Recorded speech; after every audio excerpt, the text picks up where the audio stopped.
And I'm going to call up Pulp MX and Whiskey Throttle and Gypsy Tales and ask them if they want to be on our podcast. And then I'm going to say, I'm f***ing kidding. Tugger. You cannot get Tugger at Stardust Video. You can get tugged at Stardust Video. But Tugger is a different entity. This is taking a whole different Cation? No more plugs. Okay. That's full of cartoons. I will read it. I will read one tonight. No, you won't. You want me to? I will stab you with this shovel. I want to read a poem.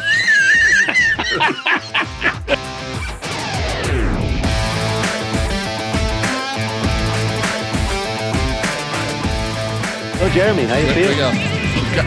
Got all this other stuff going on here. Pause. There we go. Okay, everybody, welcome to Tech Talk Taco Tuesday. My name is Jimmy Lewis, and watch Bang. Unbelievable. Yeah. The bloody miracles of modern science, lad. That was fantastic. I can bring people in like magic. It's unbelievable. There was no editing involved in that. No? No editing. Send us your Okay. drug-crazy, cult-bent masses. Okay. I'm going to do a quick sound check while we're getting started here to make sure everything sounds okay.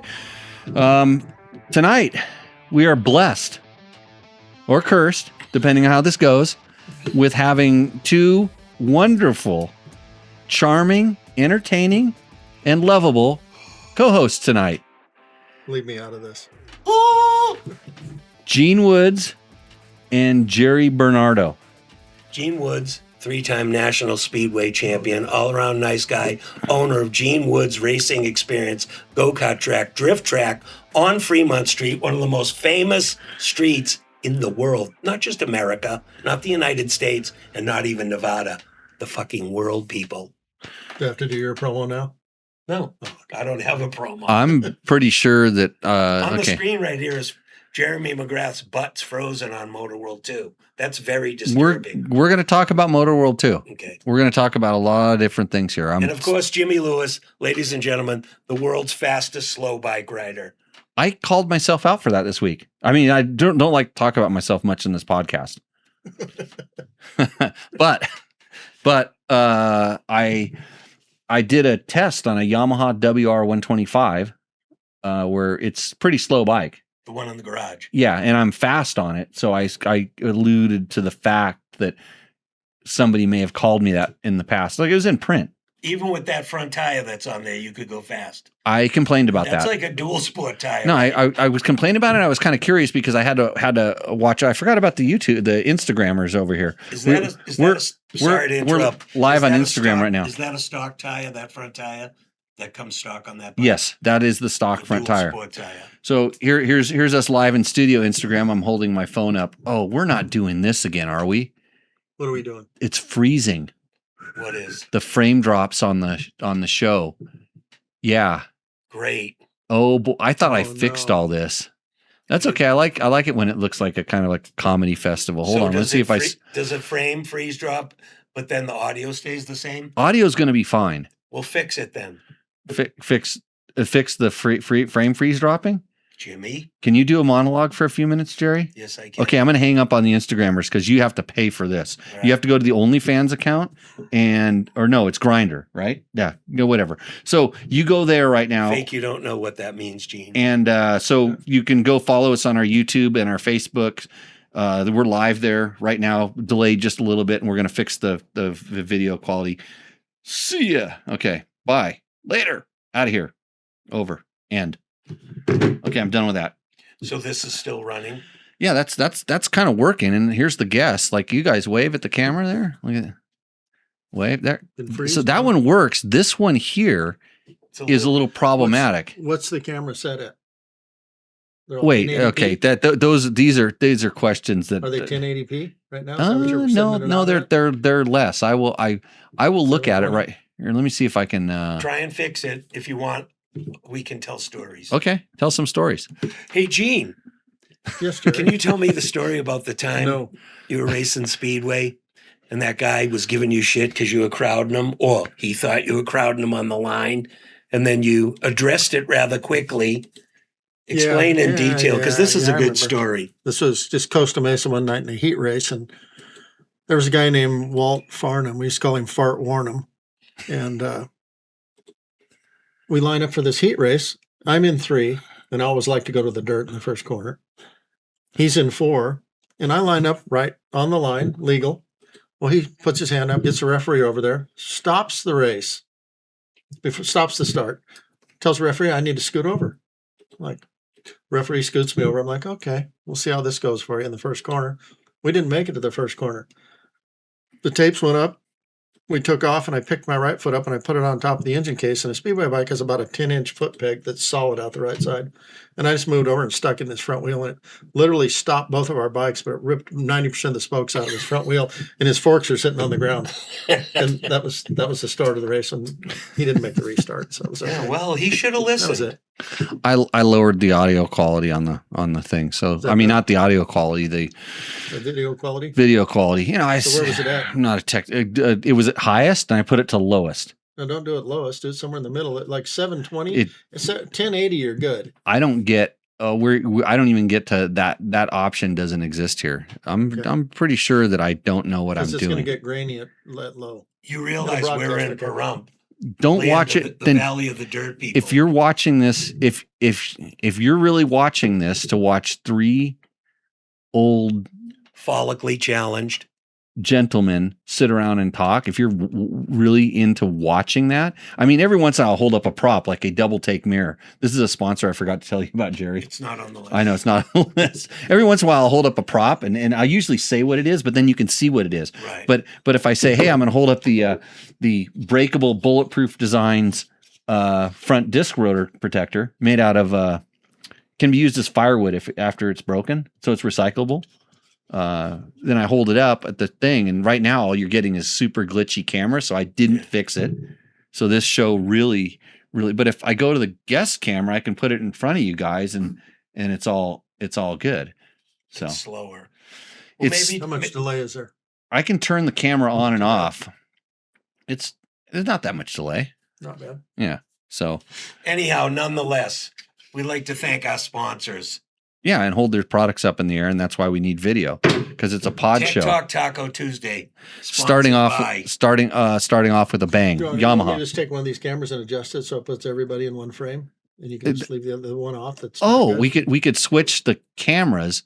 Yeah. We could angle the cameras differently. What a finely tuned machine. Well, I mean, most people that watch podcasts are people that are podcasters. They're like, it's like a feeding They're frenzy going to critique of it. things. Yeah. So they're learning how to do it because we have such a professional operation here. They go, I'm going to watch one of the best motorcycle podcasts known to man. So they tune into Tech Talk The Taco best Tuesday. ever in Pahrump. Right. Today, the one that's on right now. I am biting my tongue. What, really? There's a first time for everything, isn't No, there? in reference it to being Jerry, the best. Jerry's I just have to take a little sip of this vodka. Jerry's just getting wound up. Yep. So you want me to move any of these cameras? No, not yet. This is fine. It'll figure itself out.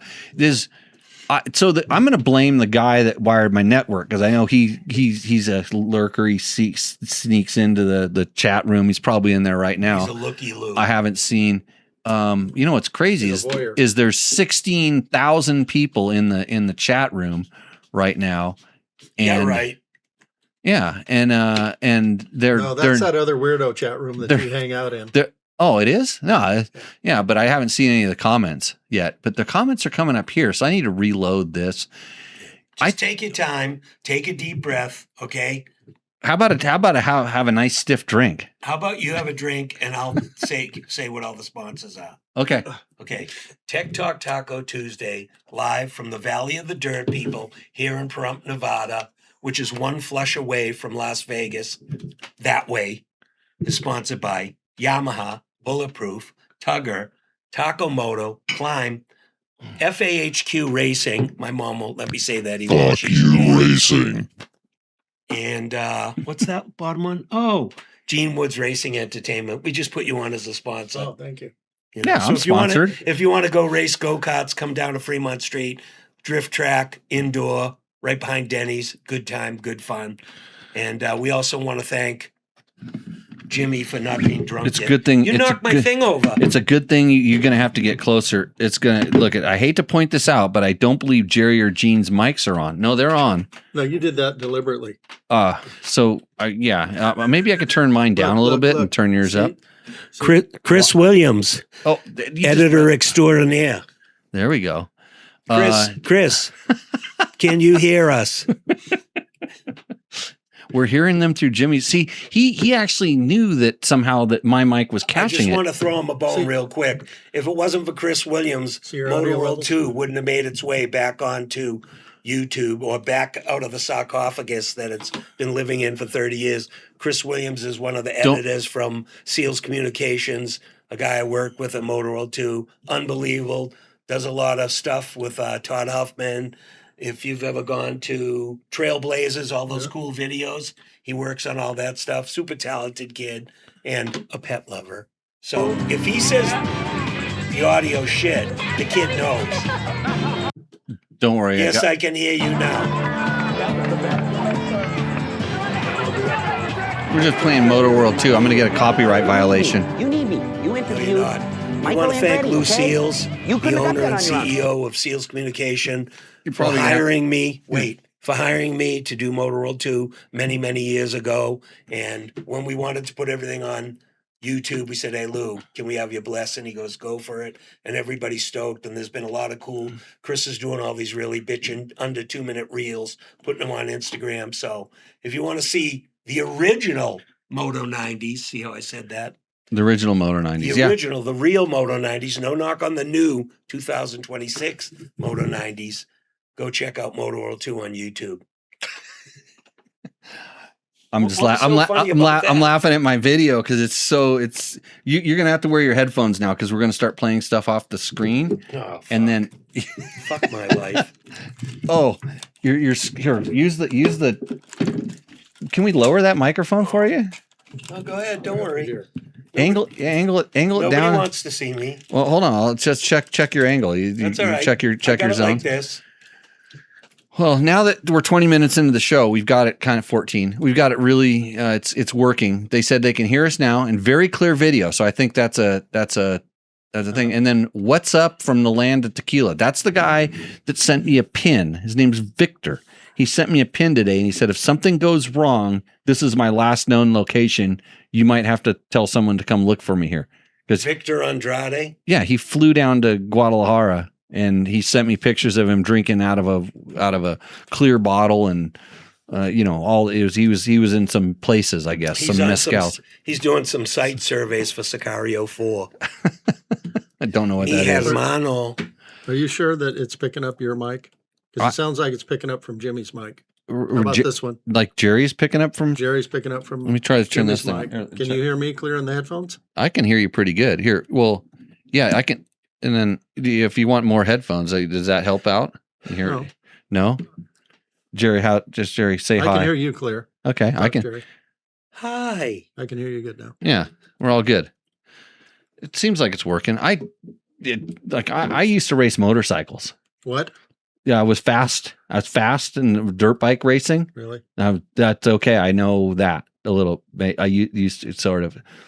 Let's make good pod shows. Yeah. Okay. This is the best show ever. This is the greatest show to ever kiss the ground here in Pahrump. Mm-hmm. I just learned something. Oh, what? You were fast. Well, you've seen my go-kart times. You want me to go pull them down off the wall? No, I know. On a go-kart, you're outstanding. Really? Yeah. Well, that's actually high praise. In racing, unbelievable racer. Not such a great qualifier. Jerry outqualified you. Yeah, almost every time. So, but a great racer when the green flag drops. Bullshit stops. Yeah. Jimmy Lewis is the 3-time back-to-back champion of the Hot Shoe Hall of Fame event, pro celebrity go-kart race. And he's won 3 years in a row. Did I get second last year? It doesn't matter. Jimmy won. He smoked my ass. I looked like a fucking brisket when he was done. I told you how to handle the start. I tried to help.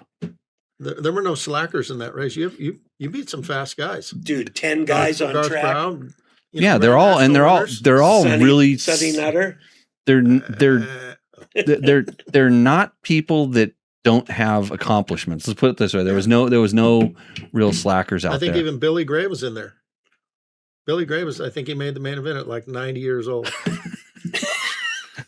I probably nerfed him. I don't. That's why I don't race, because I kind of turn. It's like almost like before and after I'm on this podcast, like when I'm always an asshole.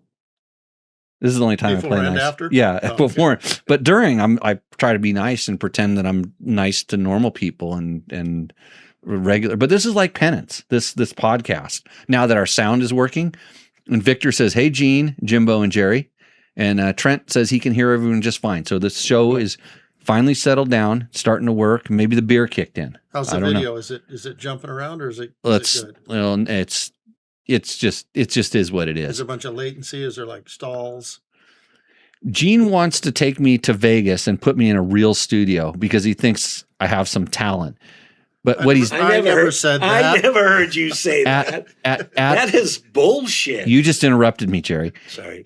I said he thinks I have some talent at racing around in a go-kart. Oh, But he does have a studio at the go-kart track, and that way I can maybe get better at qualifying. It's not a studio. It's the World Center of Broadcast Media. It has 67,000 followers on Facebook sitting there waiting for you to insult. And violate them. Violate their inner sanctity. Okay. I want to, let's see. I want to get the ratings up on this show. Hold on a second. I'm pretty sure that this show will help. Do you went to a NASCAR in Motor World too? Rev it up. When we changed, it was Motor World 2 for a couple of years, and then we decided ESPN 2 wanted us to switch it up, expand our horizons, so we made it all things motorsport. So we went to monster truck races, NASCAR, Talladega. jet skis, Talladega, you name it. If it has a motor and gas and will catch on fire and burn someone to death, we went and did a show about it. Two of my favorite clips. I'm gonna have a donut. You asked I'll be right with this you. on the screen. Need my 100,000. We got to go. Hey, the donut boy, just go ahead and give me my money and I can go ahead and get out of here. Also on MW2. You now? I'll be right with you.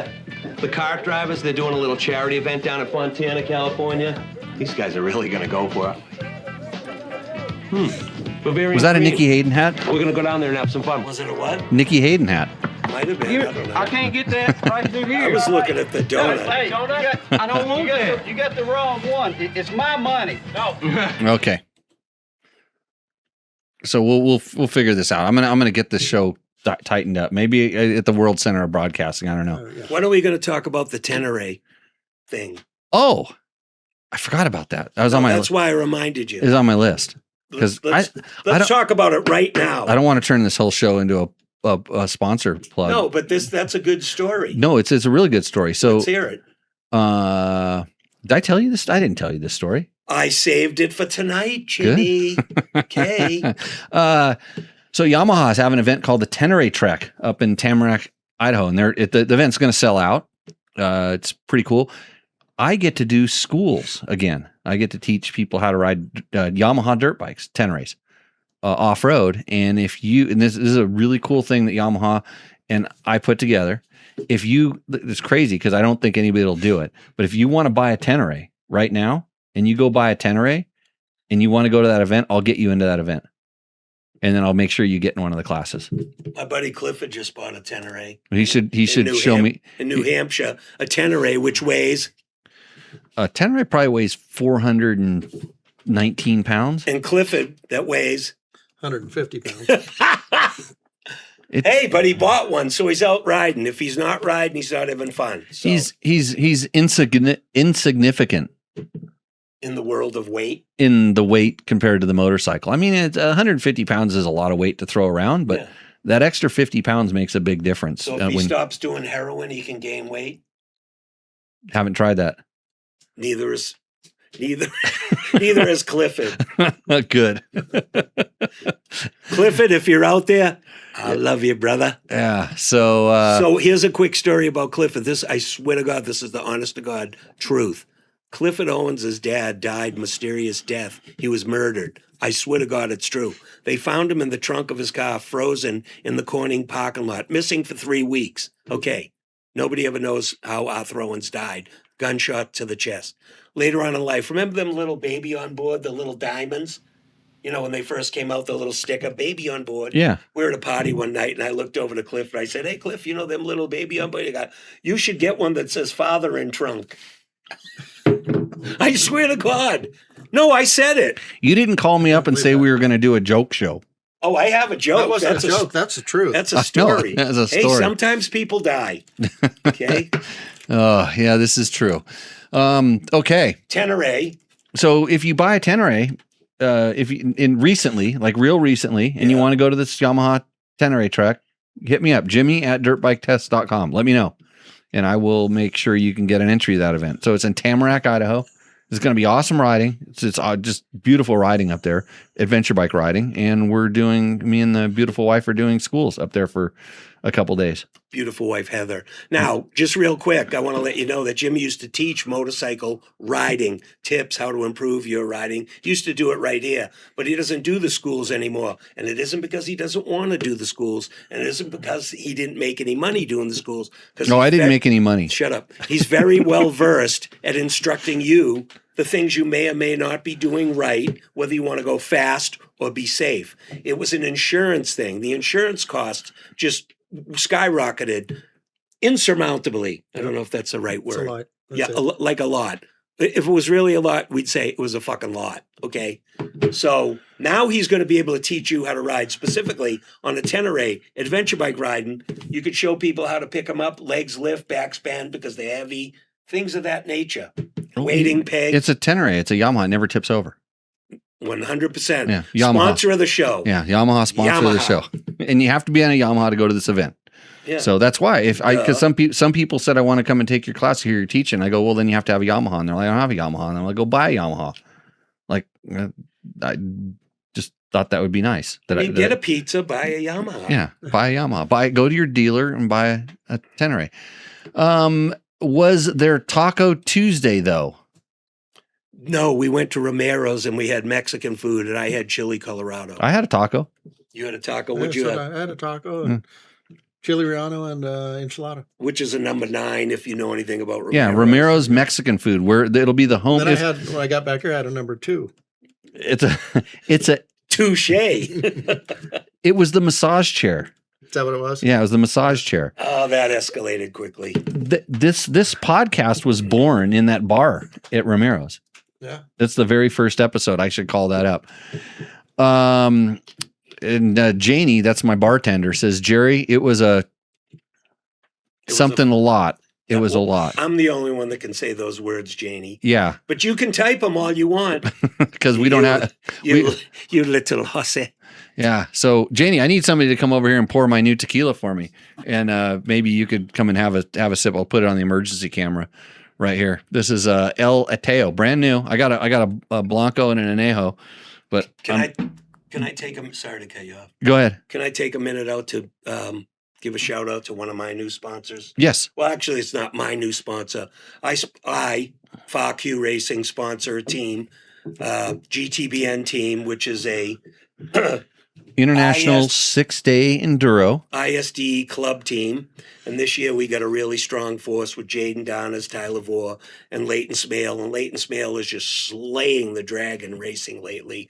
All those guys are monsters. Son of Lance Smale. Yep. Who I had the pleasure of racing against. Very professional motocrosser from back in the day. Anyhow, nonetheless, the boys are going to Portugal to race in the ISD this year, and we have a bunch of good sponsors, and we have a new sponsor on board.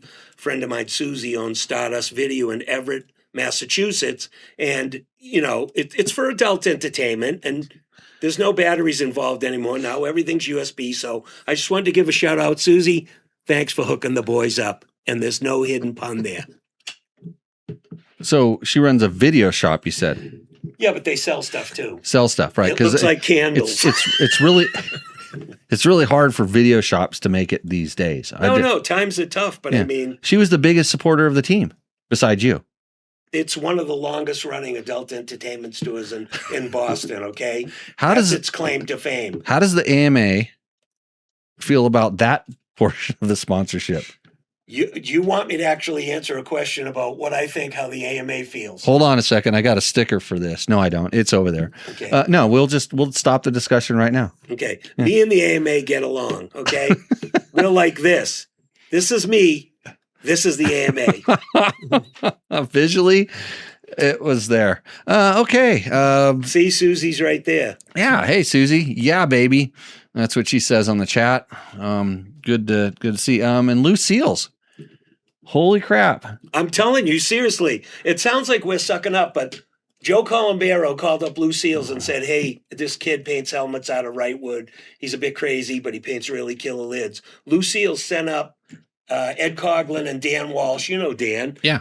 And they did a feature on me, and that was literally how I got my foot in the door to be on television. Now, Lou, talk about rolling the dice, walking in, talking to guys like Mel Harris at Suzuki and the boys at Honda, Ray Blanket saying, can you give me a lot of money so I can put this asshole on TV? But then we're on TV for 5 years in a row. Paint sniffing, helmet painting. Two-time Cable Ace nominated television show. Suck it. I thought you weren't going to talk about yourself on this show. No, I'm giving Lou props. Quit copying me. I'm giving Lou props. I know, wanted Lou. to thank him. I was racing at the time, and I didn't know how that was going to work. Yeah. We did a show at Gene's go-kart track. We did a show at Victorville at Gene's Victimville Speedway track back in the day. Yeah. Yeah. Is that how you guys met? Who was there? Who was on that show? Heavy hitters. Gene Woods was there. I was there. But who was there? Doug DeMocas, The Wheelie King. Rocket Rex Staten. Did he punch you? No, Rex jumped like about, 14 cars to flat. to flat ground, Then and then hit the crash wall. I mean, smacked the crash wall. Couldn't get it stopped. And then the crash wall had to go to the hospital. Sounds about right. No, seriously. No, it was a good time. And me and him, wait, here's the best thing. Gene, did me and you ride the sidecars? Yeah, we raced a sidecar against the national champions. Quick question. Have you ever raced a sidecar before? No, that was our first time. Okay. Has the guy that was the monkey on the back ever done it? No, he never did it either. And it was pretty amazing because Did we almost get killed? we almost killed the world champions or the national champions at the time. I thought we could pass them, and we did. Wait, you were driving? He was monkey. Driving, he was monkeying. It was pretty scary. Thousand. Yeah, I know. I've seen those things. They're a handful. So for anybody who's just listening to this, if you have the opportunity to go see motorcycle speedway, like real motorcycle speedway, I don't care where it is, whether it's these long tracks in Europe or you go to these little tiny rinky-dink ones in Costa Mesa, it is some of the coolest spectating sport. It smells good. It sounds great. You'll see 20 races a night. You don't just see one race. You'll see 20 races. But here's my point that I like to tell people about Speedway. Gargle that thing if you didn't know already. I said, baby, what are you wearing under those overalls? The thing I like the most about Speedway is you really don't have to know a lot about it. They all line up and take off, and it's only 4 laps, and you can see who's in front. So it's user-friendly insofar as ingesting the racing and who takes the victory. And it's short and sweet. It's kind of like the prom night of motorcycle racing. Yeah. But let's talk about the other place, not just Costa Mesa, Industry Racing. City of Industry. Kelly Inman's a promoter there. He's the lifeline of Speedway at this point. Speedway's not doing so great here. Yeah. But Kelly is keeping it alive. Him and Brad Oxley are keeping the sport alive. And we're going down there on the 25th for? 25th is the Legends and Heroes night. I call it Old Timers night. That's what we're going to go down there for that. You racing? Going to be no, it's just a get together and everybody sits around and BS's and signs. Why don't you start talking some crap right now, Gene, and tell all your buddies. I don't want to call them old buddies, but they are. Tell all your buddies that you could kick their ass still. I can't even remember their names. Are you kidding? You got plenty of bikes. I just take that ice spike bike that you have at the Gene Woods Racing Experience on Fremont Street in Las Vegas. I would take. What was the address again? Dude, there's no addresses there. You just go to the end of the Fremont Street right before you get hit by a car when you cross the street. And right after you don't do that, there's a guy standing there with a thing, and it tells you that you get $5 off at the go-kart track, and you just go into the back. They're drift carts. They're awesome. I'm really, really, really fun having time there. I know the address. It's 450 Fremont Street, number 171, just behind Denny's in the Neonopolis building. But come and race go-karts with Jimmy Lewis. He is the fastest. He will be in front of you, and you can look at his ass. Well, no, you can't because it's tucked in that bucket seat. God, I get low. So technical. But what I was saying is in the Hot Shoe Hall of Fame Museum, which is there housed at the Speedway track. Yep. There's a speedway bike with spikes, ice racing speedway bike. Just take that. Ride that, yeah. Yeah. That's good for, actually a friend of mine went to Europe on the big speedway track with his ice bike and went out there and they ran 4 laps and he knocked at every track he went to, he knocked at least 3 or 4 seconds off the track record With one of those that, bikes. with that thing. Yeah. Bruce Cribb. Unbelievable. So anyway, yeah, go check out speedway racing. And Lucille says there is only one Jerry Bernardo. I would ask Lou if he still has the attention span to watch to watch us. I thought there were 6. Is Lou? I mean, is Jerry kind of mellowed out a little bit? Larry Naston once said Jerry Bernardo is like a train. He can derail at any minute. Gene, you be the judge. Jerry plus 6. Oh. Yeah, that's it. You go, can I bring a +1? He goes, it's Jerry. Just put a 6. His 6 personalities. Hey, and I'm sober 37 years. Can you fucking guys imagine if I still drank and did drugs? It would be the end of the world. It's driving me. Seriously. Yeah. Sip it up. It's just,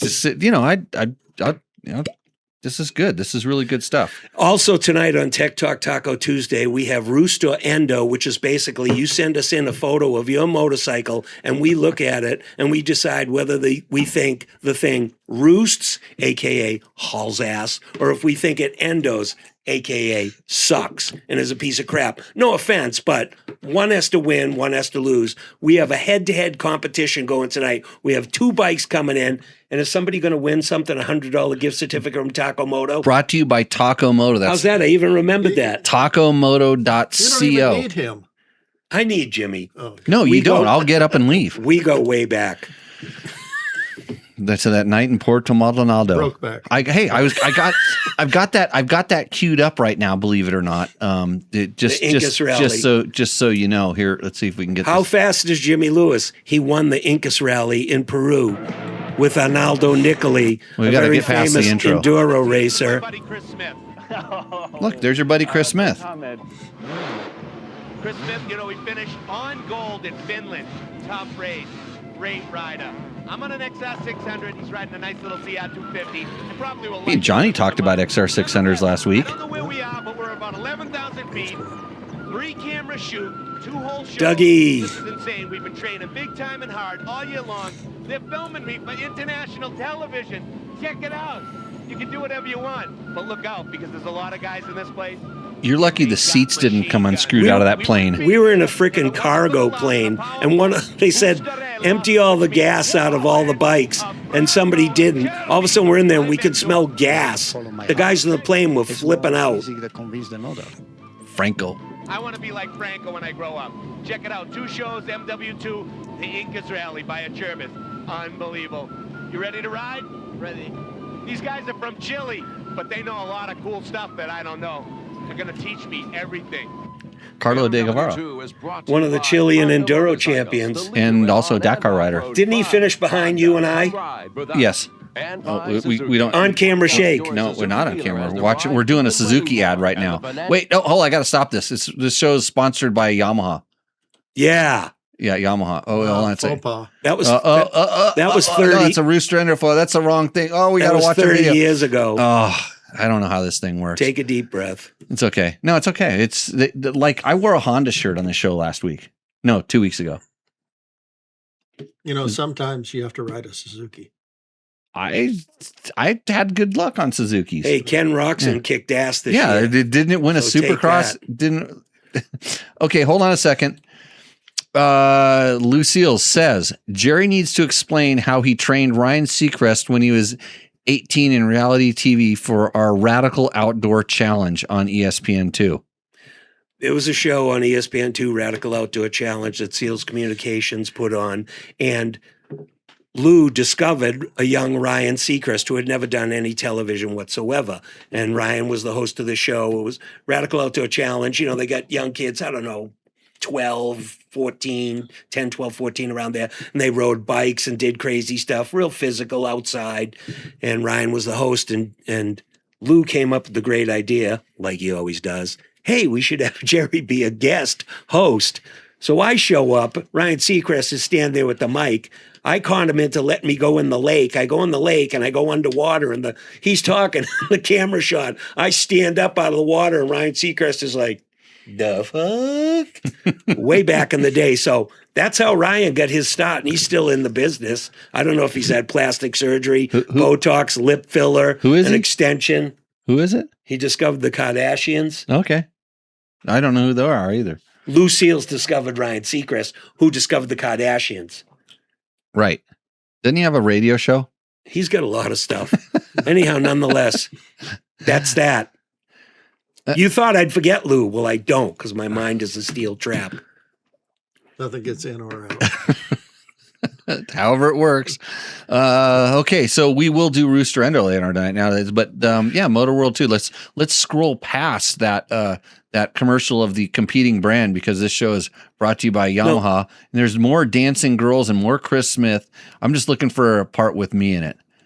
Can I do that? We went down to Peru in 1996 and had a 6-day-long rally, but it was a made-for-TV rally, so we weren't following GPSs. We had 2 stages each day. I found. And it was a team race. Look at that right there. Nicolai Lewis, Bernardo Smith. Yeah. And then the guys from Chile. We'll go here. We'll just play a little segment. How come he's looking back for you?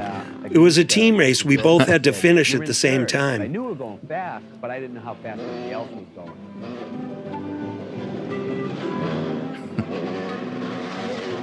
Maybe my zip is open.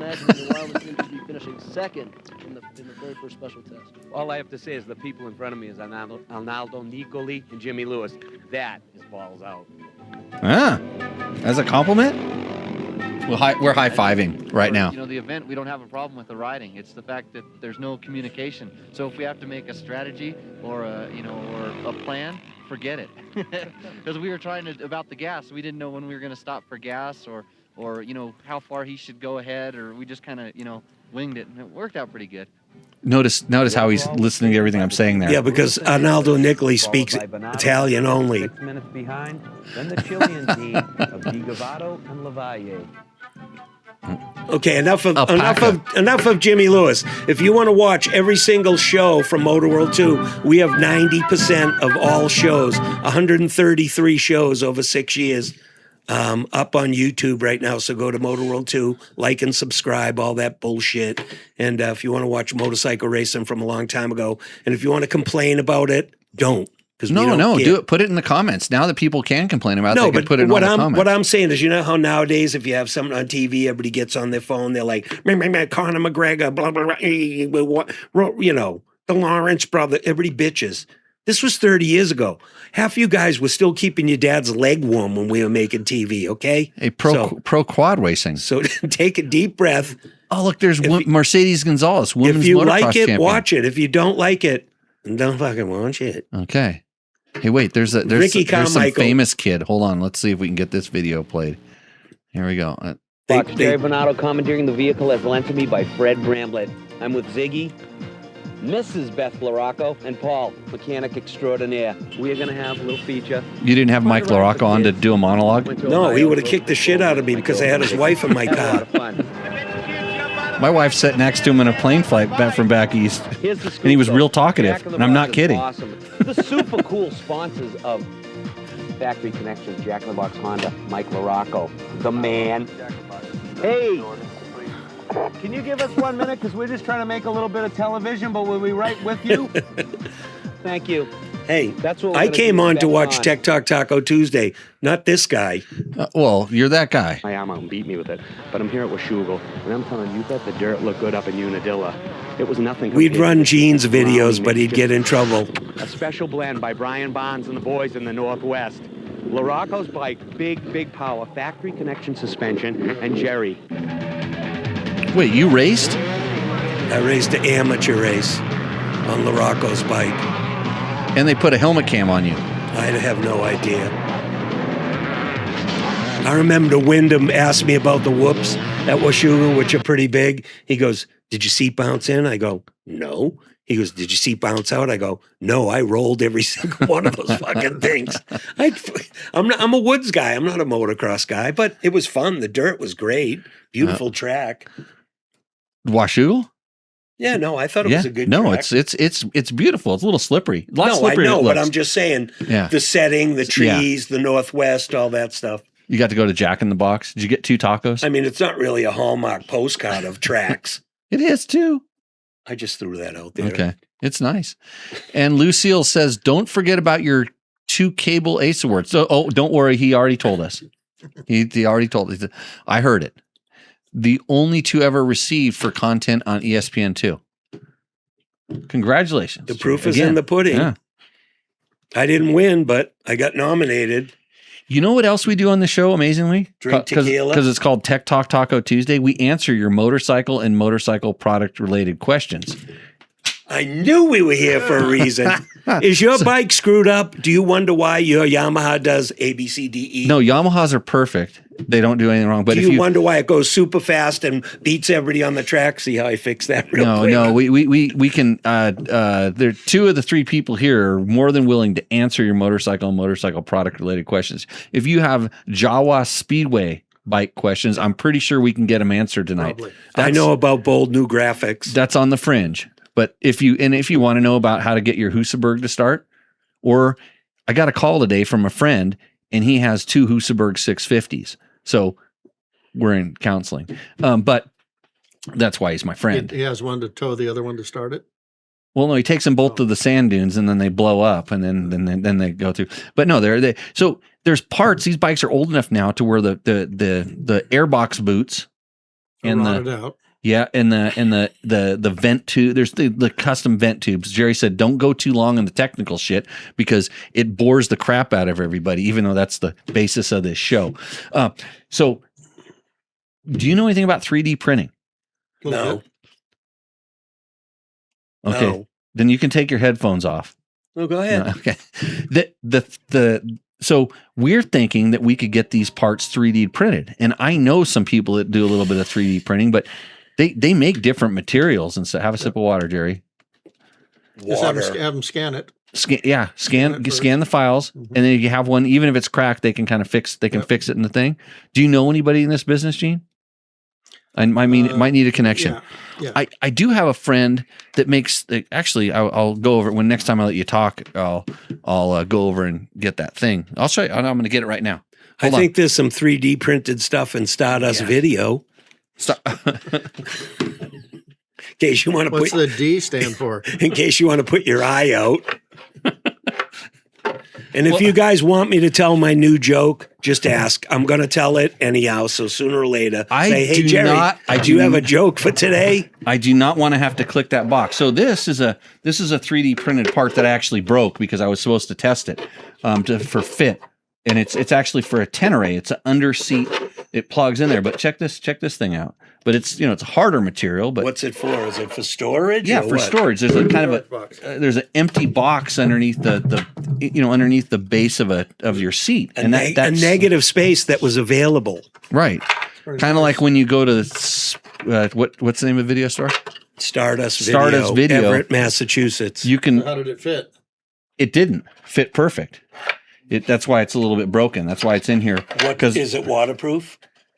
No, it's not meant to be waterproof. I was just wondering. Yeah, but it's just this one is it doesn't fit because I have a bigger seat, and my bigger seat kind of comes down and then it went in there, so it's kind of smashed it. But anyways, this is a 3D printed part. What would be the type of things you would carry in there? Because I know you always have a backpack and a fanny pack, so you got your tools, some food, this, that, water. So say if you did carry some stuff for a long ride, what would you put in there? This would have my registration and stuff in it. Yeah. Maybe a spare key because I could figure out how to get into it some way or shape with and then maybe some of the stuff like tools that I really wouldn't need quick access to. Yeah. So maybe like axle wrenches, tire iron. You could probably pack a tube into this thing also, and if you wanted to add a little air waterproof Ziploc bag for anything like that, right? Then you put that in there, so it could be a combination of both. Registration always goes in the Ziploc bag. Registration for sure. License and registration. Hey, I have a joke that has that in it. Oh. I thought you were going to talk about the couple driving through Texas. Yep. Oh yeah. I don't think you should tell that one. Mm-hmm. Okay. Does anybody have any questions about motorcycles that are great or are not great? Because Jimmy Lewis is a veritable fountain, the Google of motorcycles, and he can answer them right off the top of his head. You tell him the make, the model, the year, the problem, or what you want to improve on, or what aftermarket part may or may not be in your sights. He could probably help you. Does he need tools from Stardust? Me. Yeah. Yeah. Sure. I don't know. What do you say? Only you have to use half of them? Yeah. Yeah. One size fits all. It's kind of like a crescent wrench. Yeah.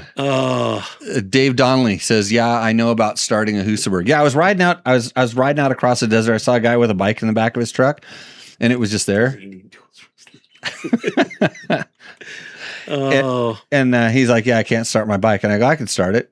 And I started a guy's Husaberg for him, just out in the middle of the desert. I'm the only one in the whole, like, pretty much within 100 nautical miles that could probably do that. Start a Husaberg, a kickstart one. Right.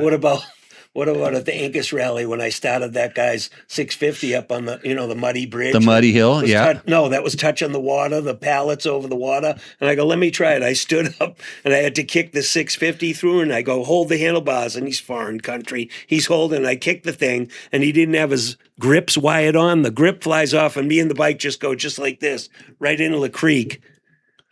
My hand, the wheels are still on the creek. It tipped over side. The wheels are still on the bridge. I'm up to my chest in muddy water in the Amazon. I got the bike, a 650, which weighs 650, 318 pounds. It's fucking heavy. And I'm under there like this, and all I can hear is the photographer just flinging the motor wine, going, "Bravo, Jerry, bravo." I think I rode. I almost drowned. I think I rode across the bridge right after. And I wasn't even dating Natalie Wood at the time. Yeah. I rode across the bridge when you were doing that. Let's see. There's one of those out there for the TBI bikes. The thing they don't tell you is that it blocks the airflow to the motor. You have to drill holes in the airbox cover and ask him how he knows. How do you know? Well, because he probably had to drill holes in his airbox cover after his bike lost a lot of power. After he seized it. Yeah. 3D printed tool. Yeah. So the Tenere, the airbox this is actually in an area where the airbox isn't even, the airbox is in a different place because that doesn't affect anything. That's just extra storage is all that that's thing is. It's just so you can utilize some space a little bit more. This is a Tech Talk Taco Tuesday question right here from Dave Ritter. Jimmy, what final drive gearing is your go-to on your T7 15/46? That is right now I'm running stock gearing on that bike, and I think what bike is it? The Tenere, Yamaha Tenere. For those that don't know. And if you don't have one and you go buy one right now, I can get you into the Yamaha Tenere Trek event and get into a class. So you can, Tenere Trek. This is the big announcement that I was making. Hey, I had another big announcement too. Stop doing that. It makes noise. Leave it alone. Oh, I should shut it. I should make it silent. Stop it. There's a silent. Stop touching. There's a silent there. I just made it silent. He's a toucher. Didn't you say before the show professional TV people silence their phones? David Pingree wouldn't pull that shit on Whiskey Throttle. Who's that? I don't know, some podcast guy. Hey, I'd like to just announce that Jerry Bernardo is officially on Jimmy Lewis's Tech Talk Taco Tuesday podcast because of the high appearance fee only. People have asked me, you should go on this podcast, you should go on that podcast. They don't realize I don't want to, and they don't realize I'm in contract with Jimmy Lewis. This is the only podcast. I did one podcast live from Australia, and I won't mention which one it was, Pulp.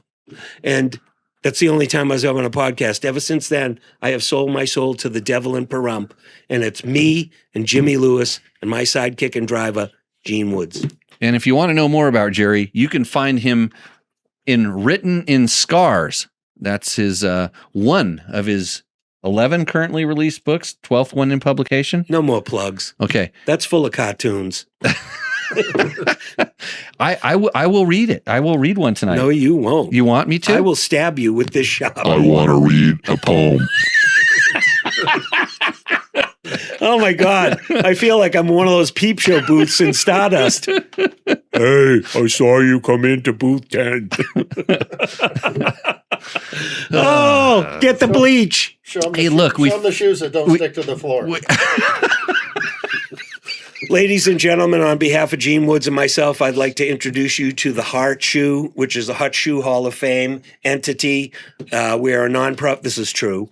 We are a nonprofit organization running out of the go-kart track, the Hut Shoe Hall of Fame Museum, and we give away shoes to the homeless and people in need in Nevada and Arizona. And these are called Heart Shoes. In California.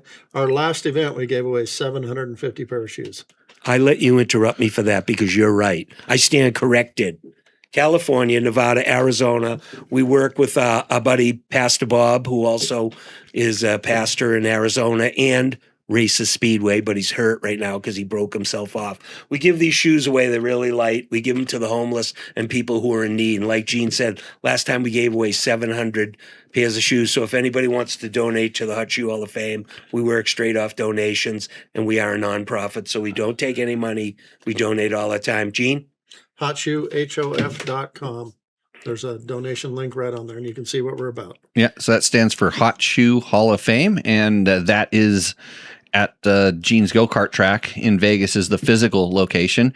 And every year you have an induction ceremony. We have an induction ceremony. It's really a get-together for all the old people, so we can all see each other before somebody Flies away. moves on. Right. And I tell you what, it's different than any of the other ones that I've gone to because it's free. First off, it's free. It's free. Okay, this is number one. Right. There's not some crazy dress code. You don't have to dress up. People dress nice, but some people dress like they are going to a go-kart race. T-shirt and Levi's is the dress code. Yeah. The other thing that's cool about it is that you get to talk to your heroes. When you were younger and you had a hero in the racing, like let's just say it's someone like Gary Jones, or I'm just trying to think of Roberts. Jay Springsteen. Yeah, Bubba Schobert. Bubba Schobert. Kevin Schwantz. Eddie Lawson. These guys were all at the last one, and you can just walk up and talk to them, and they're more than happy to just, you just say, "Hey, I'm a fan," and they're like, "Oh, cool," because when you get old, and Jerry might not know this, but when you get old and washed up, you still want to relive some of your former glory. I'm just old and I need to wash. Yeah. But the thing about the Hut Shoe Hall of Fame, seriously, is that, A, it's free, and that's great, but we also give away some sandwiches because Gene's daughter, Daylin, has Woods Family Sandwiches out of Henderson, a top 10 sandwich shop in all of Nevada, and she donates about 300 sandwiches. So what event can you go to where it's free? It's bench racing all night long. It's only 2.5 hours long, so you don't want to stab yourself after 4 hours of wah, wah, wah. We just do about, 15 people, 10-minute interviews with famous people, tell stories. Everybody bench races. Then at the end, we had Steve Connolly. Steve Connolly was an Elvis impersonator. It was awesome. So at the end, we get the Vegas mix in there. We have the showgirls, get your pictures taken. Then we have earlier in the night before the thing even goes on, we have a pro go-kart race. You have to be a Hut Shoe Hall of Fame inductee. And Jimmy's won it 3 times in a row, and I hate him. And it really kills me to come second to him. Hey, but even when you go to this crazy event and have a really good time doing all this stuff. The other part that's cool is it is a fundraiser for like we said, the Heart Shoes, which is the thing you give away. And it's just super low key. It's fun. It's I forgot the Meekum auction. Yeah, no, that's another thing. I'll segue into that for you. We became partners with the people from the Meekum motorcycle auction. And if you are a member of the Hut Shoe Hall of Fame, which is free to join, just go on the website. You get free passes to the Meekum auction, free vendor passes. So that's like, $30 a piece. You get 2 free passes just for being a member. And the Meekum auction is awesome. We have it the same weekend. So this year we've locked in our date, February 6, 2027, right above the go-kart track, 450 Fremont Street in the heart of Las Vegas, aka Sin City. And we have host hotels, which are we get discount codes for them within 5 minutes walking of the event. It's just really good fun, but it's so different than every other one because it's not regimented. We screw around, we have fun. You get to see all your old buddies and stuff, race go-karts, look at the the museum. Look at the old bikes. Look at the old bikes. Yeah. Go to the Mecum auction. Maybe it's the buy- same weekend as the Mecum auction. That's why we Maybe always have it. I'll put my Husabergs in there and try to sell them this year. Yep. Robbie Peterson, famed hill climb champion, is going to bring his dad's hill climb champion bike. So we're going to have this super long hill climber. Barely fits in the elevator to get it upstairs. So that's going to be cool. He always comes. He loves the event. We're trying to get Mark Correa there, but he's so bloody busy brushing his hair. Hair? Mark Correa. What do you think that feels like? I don't know. Let me feel my back.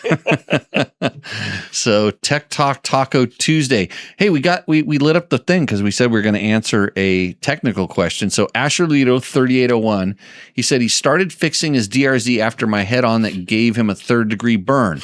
I think I bent the hub rotor mount. The fork slide smooth. The rotor is new and the axle is straight. What else could it be? The new rotor hits the brake caliper on one part. So let's see. I wonder if I have that video. This is actually pretty good. If I can, let me see if it's in here. It's where it was oh, come on. That's a former thing.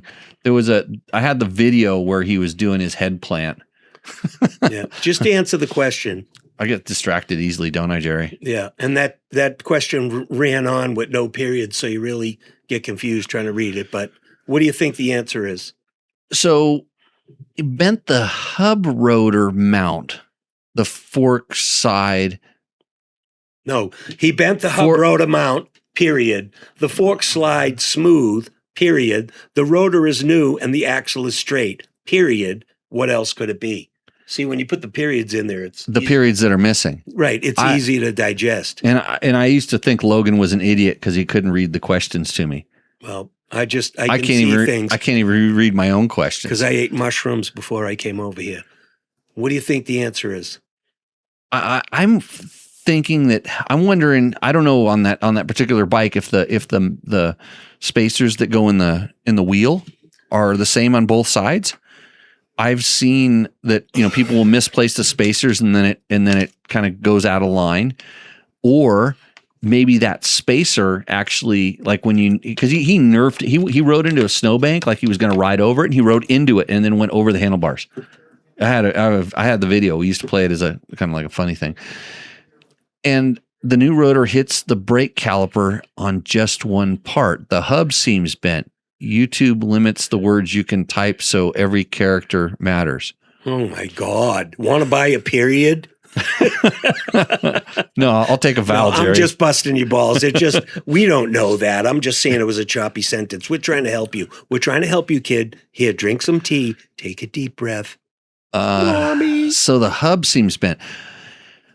Well, that's what I think. I think maybe the spacers, that would be the weak link. To bend the hub, you would actually have to, unless the rotor, like the way the rotor got smashed, it actually, usually those crack though. Like the hubs don't like to bend, they like to crack. That would be pretty obvious. And you could take that rotor, well, when it was brand new, you could take the rotor and set it down on there, and you could see if when you tighten, it causes it to flex, or if one of the, you would tighten down each one of the screws individually, like have all the screws in there, take them all out, put one in, tighten it down. And if it lifts the rotor up on one of those posts, that would indicate that one would be bent, or somehow that would be the wrong thing. So that's how I would fix it. That's how I would test it. But I would look at the spacers, make sure they're in the right position, like right sides, and then try what I just said. So we can answer technical questions tonight, Jerry. I knew that. I had faith. I tried to sell a couple of periods to How come you drained the gas out of your Honda CRF 450X? Because it sits for a long time because I don't ride as much as I should. I'd like to fix that, but we don't want, your motorcycle to attack you while you're riding. Let's not talk about me. Let's talk about you. Okay, Jimmy Lewis. No, let's talk about like your bike sitting without gas and the carburetor, the rubber parts in the carburetor rotting, and it's bringing me great pain. Okay, my old CRF 450X. I've had a CRF 450X, even though the show's sponsored by Yamaha. See how I did that? Mm-hmm. For 20 years, and I don't ride that much anymore. and it sits there. So I used to, I don't know what year it was, but there was a little tiny flat blade. I could just turn it, and it would let all the water, let all the gas out of the float bowl, out the drain tubes on the bottom of the bike. Then there was no gas. How long would you park it for then? I don't know. Let me move forward. Now my bike, the newer bike that I have, which is a 2019, it doesn't have that screw.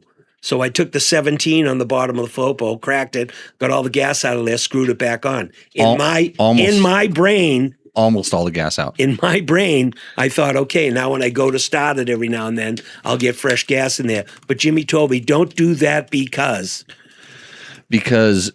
when you're doing that, especially when you don't have the drain in there, there's going to be a little bit of gas that's going to sit in the bottom of that 17 millimeter nut, which is the thing that you would take. It's a drain. It's the bowl drain, but it's like a cup because that's where it holds the gas that the main jet sucks on.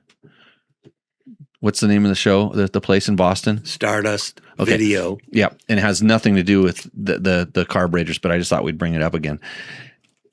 The problem is there's that little tiny bit of gas in there that's gonna rot and go bad, and it's gonna always be in there unless you lay the bike on its side. And then Gene's raising his hand. I have a question. Gene has a question.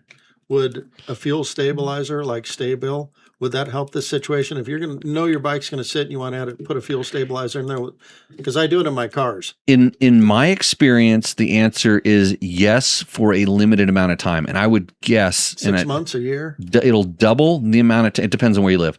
It'll double the amount of time that you can leave your gas in a carburetor based on the amount of moisture in the air. Yes, or how hot it's going to get and how much evaporates. There's a lot of stuff that goes on. So the reason I brought this up is because it really I stay awake at night thinking about your bike in the garage and the rubber around the little plunger inside there and some of the seals the needle, cracking.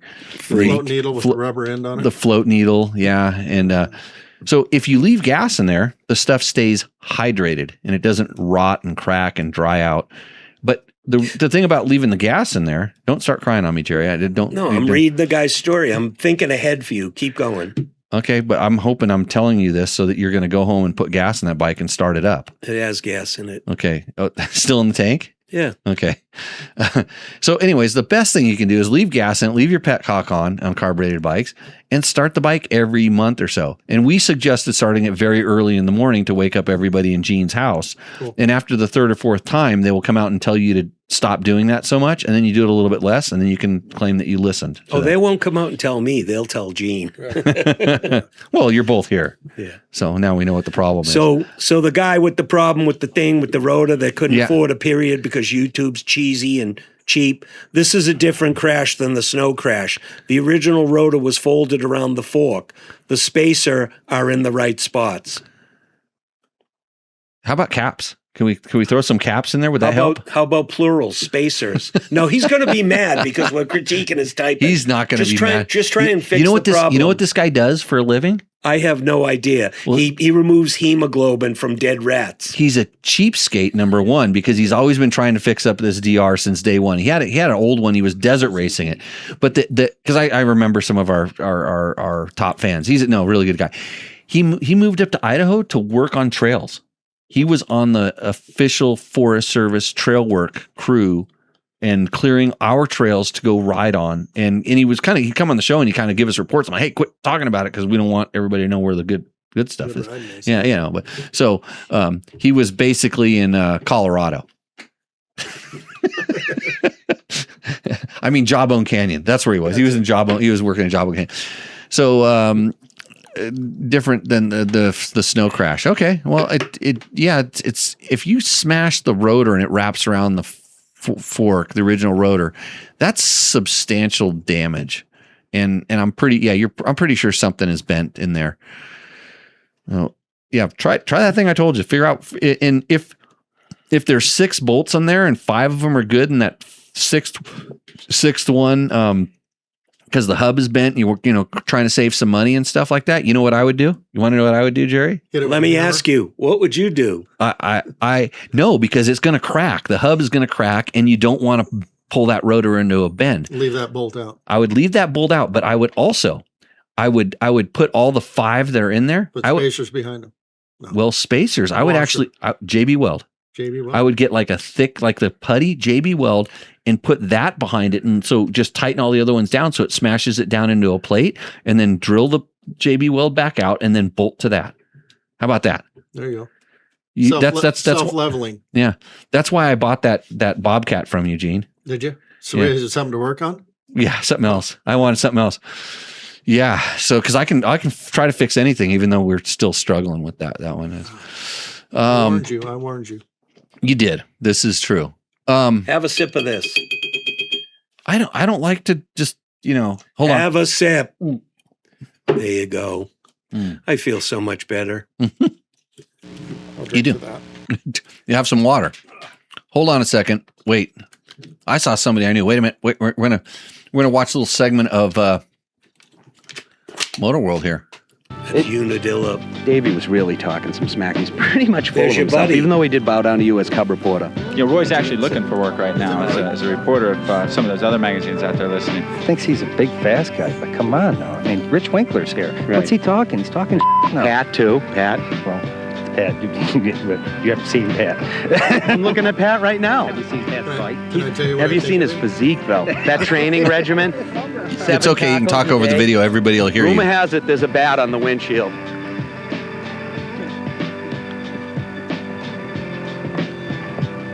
Wait. I thought This is Motorcycle TV? I didn't know we were going to Unadilla. It's kind of like this show.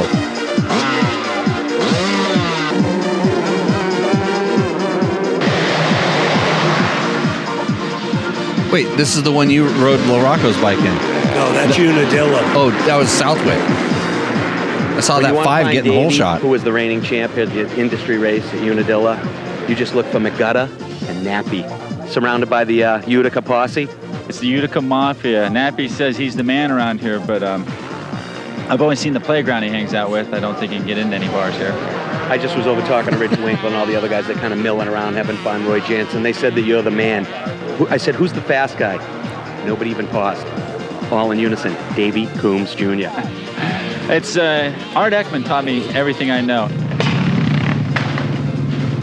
In a real, more serious mode, how long have you guys been doing the alleged official industry race? Well, to start with, it was the AMA officials race is what it started out as, just the crew guys that helped me do this race. And it's kind of taken a life of its own. I think it's like the 6th or 7th year, and it gets bigger every year. I'm not sure when promoter's going to shut me off on this one. Okay. And you're powering down with the big Yamaha YZ400F. Can that thing hook up in this dirt out there? Oh, that bike works great out here. Cool. It's a lot of fun to ride. Rich, rumor has it that you only race Supercross.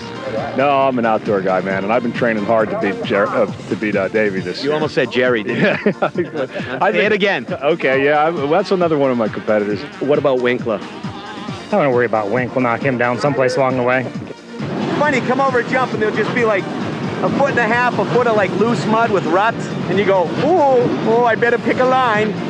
Come into my secret lair in the showers in Unadilla. Hey, you busted second behind Davey. Yeah, I was working him there for a little while. I tried getting by in the last lap, but he shoved me into all the rough stuff. He was taking those smooth lines up the grass just like last year. Listen, Moto, you race in the morning, and you're gonna wait, what do we wait, like 5 hours? I lost count after the second nap, but hey, that's part of amateur racing. It's like my dad. Okay. All right, I get to do the promo. If you go to YouTube, type in Motor World 2, you can watch over 100 shows of the best motorcycle television ever recorded. Remember when we said we weren't going to do any sponsor plugs on this episode, Jerry? He did it. I didn't. Okay. You wrote down the sponsors right here. I'm only plugging a shop in Everett. Hey, Barkeep25 says, hey, Jimmy, I'm looking into getting an older Honda for my next dual sport adventure bike. I'm trying to decide between an XR600R versus an XR650R. Any thoughts? Looking at doing some BDRs and stuff without a period. 650R. I have a CR500 dual sport for sale. Oh, hey, Barkeep. Well, have you seen the price of those things lately? They're going up skyrocket, huh? They're ridiculous. 650R. I just saw one that just got dropped off over here at that shop that's over there and got shipped back to France. Yeah. And I think it was south of 10K.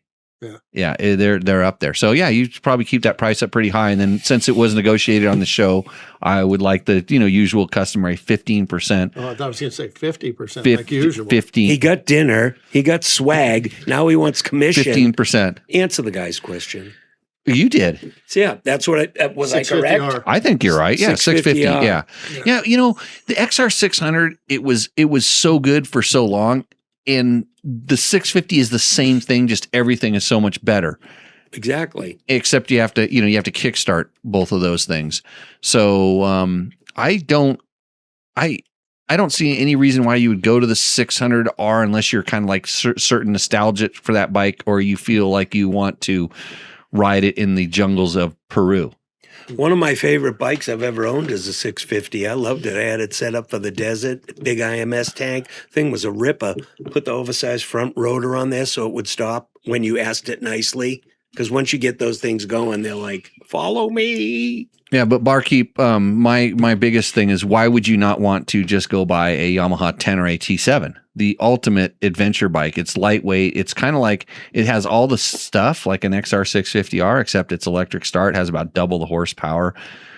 Handles, it's a little heavier handling. It doesn't have the same suspension, and it's not a Honda, but it's a Yamaha. So just thought I'd throw that out there. Hey, Jimmy, what percentage of time are you riding versus wrenching on your bikes? Can we separate this into two distinct categories? If you keep it concise and short. Okay, Husaberg, it's 10% riding, 90% wrenching. All others is the opposite. Why is that? The Husaberg, some of them don't break, but some of them just blow up. And the problem is the ones that don't break, when you work on them, the simple things take 10 times longer than a normal bike. Like, they found ways to do some of the most unique engineering with it's like a Rubik's cube of motorcycle maintenance. Did you show me the time? I just want you to know. So should we do Rooster Endo? No, if you have something important to say, I don't want you to blow your load. When are we going to get to the important to say part? The important? The important what? Important to say. Important. I said important, not impotent. Important. I don't know the difference between those two things. I have a joke. I just want to unleash it. Let's do Rooster Endo, brought to you by Taco Moto. That's tacomoto.co. If you want to get some cool parts for your bike, you go to Taco Moto. If you have questions, they can answer your technical questions as well. We have 2 entrants into this, but you know what's crazy is that I didn't load them into the show just yet, but I'm going to right now while we're talking. So this was, I don't think that wasn't our last week's winner. You want to know why, Jerry? Because it's a really nice bike, and that guy actually was a coach at my school. What do you think pissed me off most about that photo right there? The framing. He took a picture of a bush, not a bike. No, I know. The framing. Yeah, the frame. The background's as important as the photo of the motorcycle. Yeah, now I just got to You're going to sell us the dream. You have to make us want to go riding on your bike. View, sort by date. Hopefully this works out. Oh boy. I knew I put him in here. What was the name of my yeah. Is Robert Nantista watching the show tonight? The San Diego rep for FAQ Racing. Robert Nantista, are you out there? Casa di Leone. Andiamo. I have a document someplace that shows me the pronti, names. ragazzi. I need to find Clint's bike. What a finely tuned machine this show is. Isn't it? Well, It's amazing. I was busy doing something. Let's see if it copies it. Take your time. I'm entertained by the guy juggling over here. Hold on. I got it. There's the Rooster Ender bike. I'm just going to do it like this. Look, there's Rooster Ender. Gene and Jerry can say, hey, look, there's his bike right there. Look, you can see Gene or Jerry. We need a close up though. You can barely see it. Okay, hold on. I'll fix this right now. I'm gonna take that out there, and then I'm gonna call up the Rooster Endo thing, and then I'm gonna take Clint's bike, which here it is right here. Clint's bike. Boom. And I'll fix it, and boom. See, anybody can do a show thing. Clint's bike is, and I have to look at the document here. 2025 Triumph TF 450E. He has its suspension valved and sprung for his 240-pound 6'4" by the Ride Shop in Arizona. Flex handlebars. It's a sponsor of the show. We didn't put that on the list, Jerry. That's because you didn't tell me. Fast Company Flex handlebars, everybody. Seat concept seat, GPR stabilizer, Fastway pegs, low and back. AXP skid plate, Molecule Racing handguards, bulletproof designs, radiator guards, and rear disc protector. Sponsor of the show. Yep. TM Design Works chain guide, Taco Moto magnetic flip up license plate holder. Sponsor of the show. ODI Rogue lock-on grips, Michelin Enduro medium tires with bibs. You might remember this bike from the bench shift shaft question a couple months back. I included photos of the aftermarket shifter that was on the bike when the chain derailed. I need to make this, I got a line here. As well as the stock shifter. The pictures don't show it perfectly, but I'm convinced the shape and extra metal on the aftermarket shifter is what allowed the chain to grab and bend the shaft. Also, good to meet you randomly on the trail a few weeks back. Randomly. Is that what they're calling a men's room these days? There was a trail involved. Right. I'm trying to remember it myself. Clint, you don't have Riffenol, do you? Anyways, he has luminol. Luminol. That's for after, Jerry. I know. Yeah. See if you did your job right. I have to ask my wife if that joke made sense. So here's the let's see. Sean Elliott says, if I do not win this week, I will send another next week. If he doesn't win. Is this the Triumph guy? No, the Triumph guy is Clint. Okay. I wonder if he's barkeep. You know, this is the only way we get all these people on the show is because they send their bikes in for Rooster Endo and they have to sit around to cheer on the crowd to get some votes to win. Those typos are taunting me. So is your bike without gas sitting in the garage in Gene's house right now. Taunting you. Yeah. Yeah. No, I get right through the question, this stuff. What does Jimmy Cromwell want to know? And we're gonna work on getting the next photo up there. What's the other bike? We know that's a Triumph. Okay, the other bike is let me find it. It's Sean Elliott's. Wait, did Sean E? I know he sent a picture of a KTM 890. I remember that much, but I can't find the picture. Roost. Oh. It's called Rooster Endo, and Roost being good, Endo being not so good. Yeah, because it's just like you want to roost. I designed a logo for this segment, but I don't ever see it. Hold on, just give me some time. Let's see if I designed a logo for this segment free. I think I sent you a couple bucks. You did, as a matter of fact. One time. You just out of the blue, you sent me some money, and I spent it on 7 hair plugs.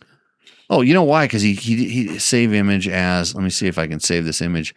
Holy crap. Unnamed one, save it there. Now I have to take unnamed one, show it in the file. This is how my brain sort of doesn't work properly. Do you see it anyplace? No. You're good at Gene, unnamed. I don't even know what you're looking for. No, Gene, I have a question for you. Here, I found it. It's going to the, What was the question? it's going in the wrong frame. My cameraman, Doug Frankie, that I worked with on Motor World 2 for almost 17 years, my brother from another mother. Do you think he's psychologically scarred from working with me all that time? No. I can only speak for my personal experience. He's definitely psychologically scarred. You think so? Absolutely. Therapy's no help. Medication. Not going to do any good at all. Medications don't help. Night terrors. No. Toxin of sleep. No. I'm sorry, Doug. I apologize. What about me? I didn't work with you. I work with you at the Hot Shoe Hall of Fame. You and I donate our time to run that finely tuned machine so Jimmy Lewis can come and wipe the floor with every other racer in the go-kart track. And I'm on the board of directors now or something Yes, like that, you are, right? as a matter of fact. We've got to decide who hey, we got to tell. I'm the one that's scarred here. I'm the one that's seen you die twice. We need to, okay, so Don't hold your breath. We need to tell people how people can get abducted into that Hall of Fame. Let's wrap up TikTok Taco Tuesday's Rooster Endo segment. That's good. Let's not leave the guy hanging with bated breath. Sean, there's $100 Taco Moto gift certificate on the line right now. Tell me about the Triumphs. They're good. What do you know about them? They're good. One of our test riders says it's the best bike ever. He took a basically stock one and won like the 10 or 12 hours of Glen Helen on it. A kid in the New England Trail Riders Association has been mopping up in the Enduros on a Triumph. Do they still leak oil like the old Triumphs? No. Oh. No, they're made in Asia now. Oh, okay. Yeah. They fixed it. Ladies and gentlemen, the next bike on Roosterendo. Let me go back. I have to move this cursor over here. This is Sean E's bike. E's 2024 KTM 890 Adventure R Rally. That every extra word on that is like dollar signs. And 200 imported into the US. So this is starting to sound like Roosterendo or for sale. I'll wait till I get to the bottom.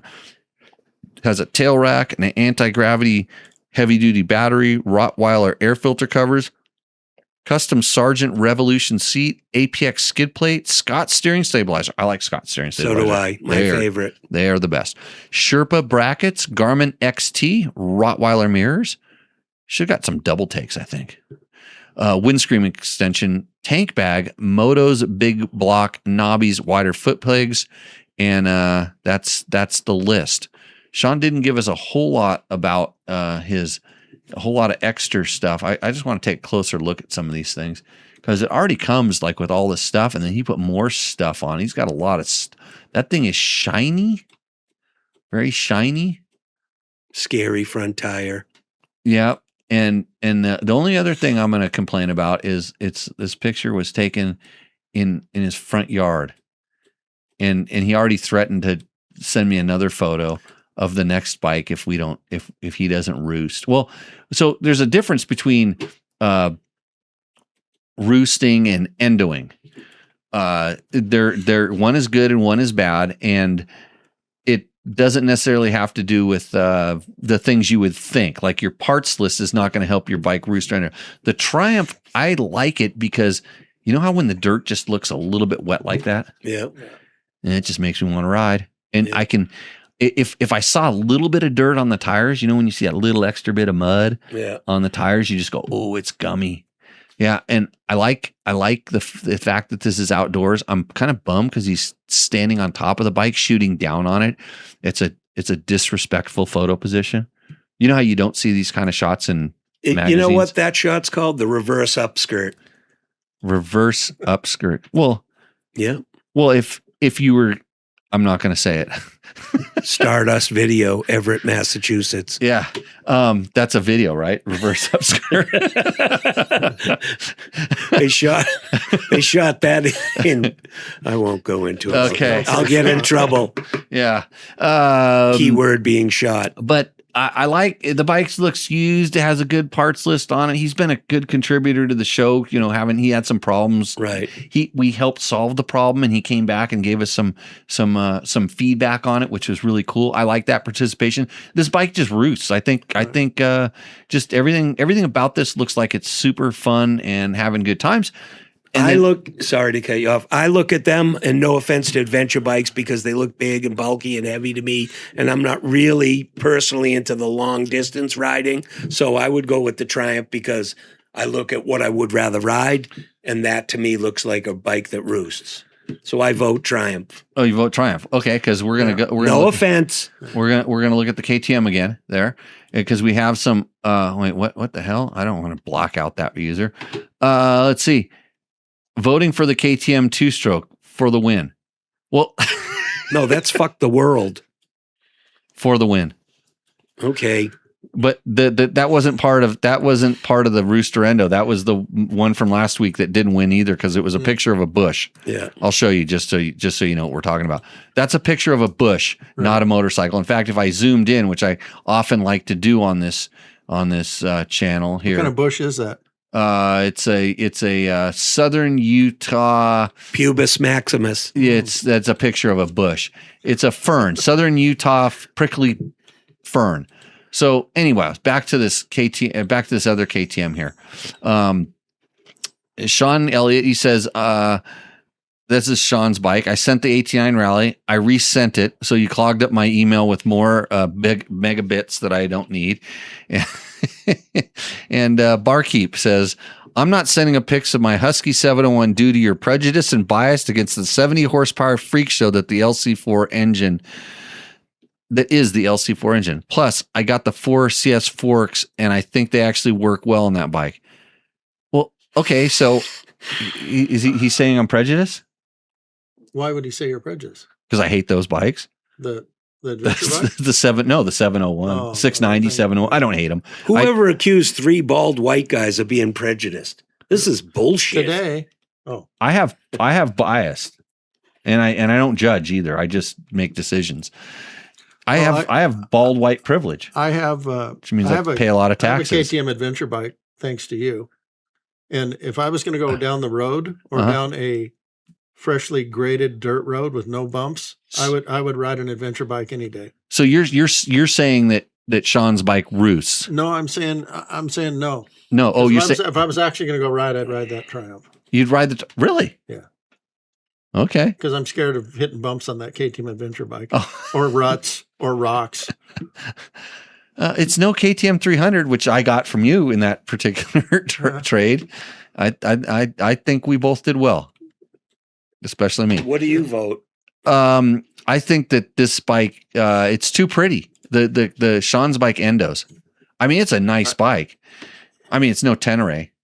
Show brought to you by Yamaha, but these are very nice bikes. I think this bike, I wasn't a big fan of this particular bike either when they first came out, but the stuff that this bike has, it has the longer travel suspension, and that really suppled up the suspension. It helped make it supple. You couldn't touch the ground, but it's good. It's a nice bike, but it endo, Sean. And is it for sale? Because it seems like it's really shined up, like it's ready to go to the thing. Endo on the KTM for the extortion. Trent, what's the extortion? I don't know. I like this guy. So now Bush is bad, dude. It's not 1977. Okay. Yeah. Get the clippers out. What the heck? The rally is not big. It's. Okay, did you see that tank bag up there? And I hate tank bags too. You want to know why I hate tank bags? Why? Because if you ride like where you're supposed to be riding and stuff, they like touching your junk. And if you have a bush, it would be resting up against your bush. So maybe they make tank bags at that one place. Kenny EIEIO says, I randomly just found this broadcast. I'm doing dirt bikes backwards, learning at 55 and not at 5. Is that a mistake for him to be on this? No, that's awesome. I know. At 55, he finally found out about dirt bikes and he's going to actually start riding. So a thumbs up to that. No, learning about dirt bikes on this show. Well, no, but I'm just saying learning at 55. How long's he been riding? I don't know. I took it as he's just starting. Hey, but I could be wrong. Well, no. The cool thing is dude, dirt bikes are the best drug in the world. Period. There's a lot of free pain involved with the dirt bikes. And I like the free pain. I have a pop culture thing. Did you know that in the past 2 years, more people have died of opiate overdoses than the whole Vietnam War? True story. So. Dirt bikes, not heroin. You have a shirt that says that. I just want to throw that out there. Yeah, there's a shirt. No, seriously, can you believe that? More people in 2 years, because they're effing around with heavy drugs, have died from opioid overdoses than the whole Vietnam War. Well, dirt bikes are good therapy. Right? Seriously. Do you when you put your helmet on, you kickstart that thing, do you think of anything else? Do you think of your problems? No. Because I don't. Have you ever seen a dirt bike parked out in front of a psychiatrist's office? No. Well, the crazy thing is that Kenny EIEIO doesn't know who you are. So he should watch the Moto World episodes, and then he would realize where you're getting this good sage advice from this very sane, stable, well thought out dirt bike rider. I think it's in Kenny's best interest to not know who I am. Hey, and Kenny, James Oh 7 says, I restarted at 54 after decades away, having fun, slow but fun. Hey, we got to get to the winner of Roosterendo too, by the way. I told you, Triumph. That's who I voted. Triumph. He's Triumph. Triumph. I'm Triumph. Okay. Yep. It's Triumph, a clean sweep. It's a unanimous sweep. And the winner wins? Clint, $100 from Tacomoto. That's tacomoto.co. So, hey, Kenny, this other cool thing about the show is if you have technical questions about riding and or how your bike works or something like that, ask them on the show because there's generally someone here that knows the answer or will give you nice, good, straight shooting advice. How does someone claim the prize of the $100 from Tacomoto? You reply to the email that you sent me and you tell me that you won. So I know that Sean since he's a good guy, he's not going to, because I'll forget. You know how this show works. No, that's what I'm saying. Like you won something, but you want to claim it. How? And now you tell them. Yeah, send me an email, remind me, and then within the next 2 weeks or 3 weeks, whenever I check an email, because I go riding too much, I will forward it over to the Tacomoto guys, and they will get you super dialed in, and try to spend less than $100 there. It's like going into what's the name of that store in Boston? Stardust Video. Yeah, it's like trying to go in there. Massachusetts, just north of the city, one of the longest reigning adult entertainment stores in the greater metropolitan Massachusetts area. Mm-hmm. A sponsor of the GTBN, the good team with a bad name, ready to go to Portugal and kick some butt. Okay, and Kenny EIO says, I signed up for a season pass of the Moto Academy. Okay, that's getting started. I should have started. I used to do, Kenny, I hate to say it, but I used to have a riding school. In fact, I hope you bought a Triumph in the last week. A Tenere. Tenere. It starts with a T. It's pretty close. It's kind of like the Husabergs are blue, so I kind of include them in the Yamaha family as well. Yeah, we used to do. Actually, if I knew how to do it, I would give you, because we still have an online course on JimmyLewisOffroad.com. I would give you a free pass to that, so you could actually like watch our beginner series. Not that you're a beginner, but there's some nuggets in that thing that still people to this day, I guarantee you, Jerry would learn something from watching that video series. It's very simple. We tell you how to get on the motorcycle. I learned something from a lot of videos. I even learned sometimes from still pictures. So if you want to show me family pictures, show me during conception. As long as your arm tired. And Kenny EIO spent a small fortune at Tacomoto. So the Try a Muff won, essentially a bush. I have a question. What's your favorite tip to give somebody that rides a dirt bike? Like there's got to be a general tip that you tell them that this is where you start. He's going to say balance. How'd you know? I was going to say balance and traction. Okay. But what's the tip? The tip is, and that's why I say we start with how you get on the motorcycle. The tip is understanding what balance is. And you being balanced, because you do it all day long when you're walking around. You are balanced. You're doing an amazing thing walking around your feet. The minute people get on their motorcycle, they're out of balance, tipping over side to side. They're out of balance, tipping over forward and backwards. They're using the handlebars as if they're walking on a tightrope, like with a guardrail and stuff. And so they all of a sudden they throw balance right out the window, and everything they do from that point on is wrong. So. And very few, if any, coaching that I've seen even addresses this. They don't start where they need to. It's just a mask, because once you start rolling, that momentum and inertia from the wheels and the motorcycle can mask that last bad balance, 10% of balance, which is, you don't think it's that much. But then when you start having a problem, that 10% compounds exponentially into making your problem worse. And you never feel it. And because you're always at this, you've always given this 10% away, you never actually feel what the problem is. So you don't know why you crash, why you tip over. So yeah, I would have to say that trials riders are probably technically some of the best motorcycle riders. If you're balanced. I totally agree. And that's kind of how I learned so much about it, is because I was exposed to trials. I was always fascinated by it. got exposed to it when I was working at the magazines, because then somebody would drop off a trials bike and say, hey, try this, test this, because the trials community is always trying to get more people in. And so I got into trials, started watching it, and then I was surprised. It didn't surprise me. I was surprised it took so long for the trials riders to start migrating into other forms of racing to where they started excelling. The Graham Jarvises of the world, the Paul Torreses, the Cody Webbs, the guys that came from a trials background and now are incredible because they have that balance. So they're starting, and I still watch high level motocrossers that I'm like, oh, somebody needs to talk to this kid. Somebody needs to just in now there's a lot more coaching that they understand it, especially they realize how important it is at the starts. Like you see them doing all this stuff at the start. The majority of it is getting balanced and centered on the bike so they can shoot out like a cannon and go the direction they want to go. Because how do you turn a motorcycle? Not speedway. With your feet. With your weight. Knock it out of balance. With your feet. Yeah, knock it out of balance and it turns. So if you're always a little bit out of balance, you're never really know which way you're going, or at least the beginning part of your turn. So someone asks, I have a church friend who has a wild ADHD 9-year-old. I want to get him a mini bike. What size bike would fit him? You can answer that question. I'll answer the second part. Also, how would I convince the mom she is worried he will get hurt?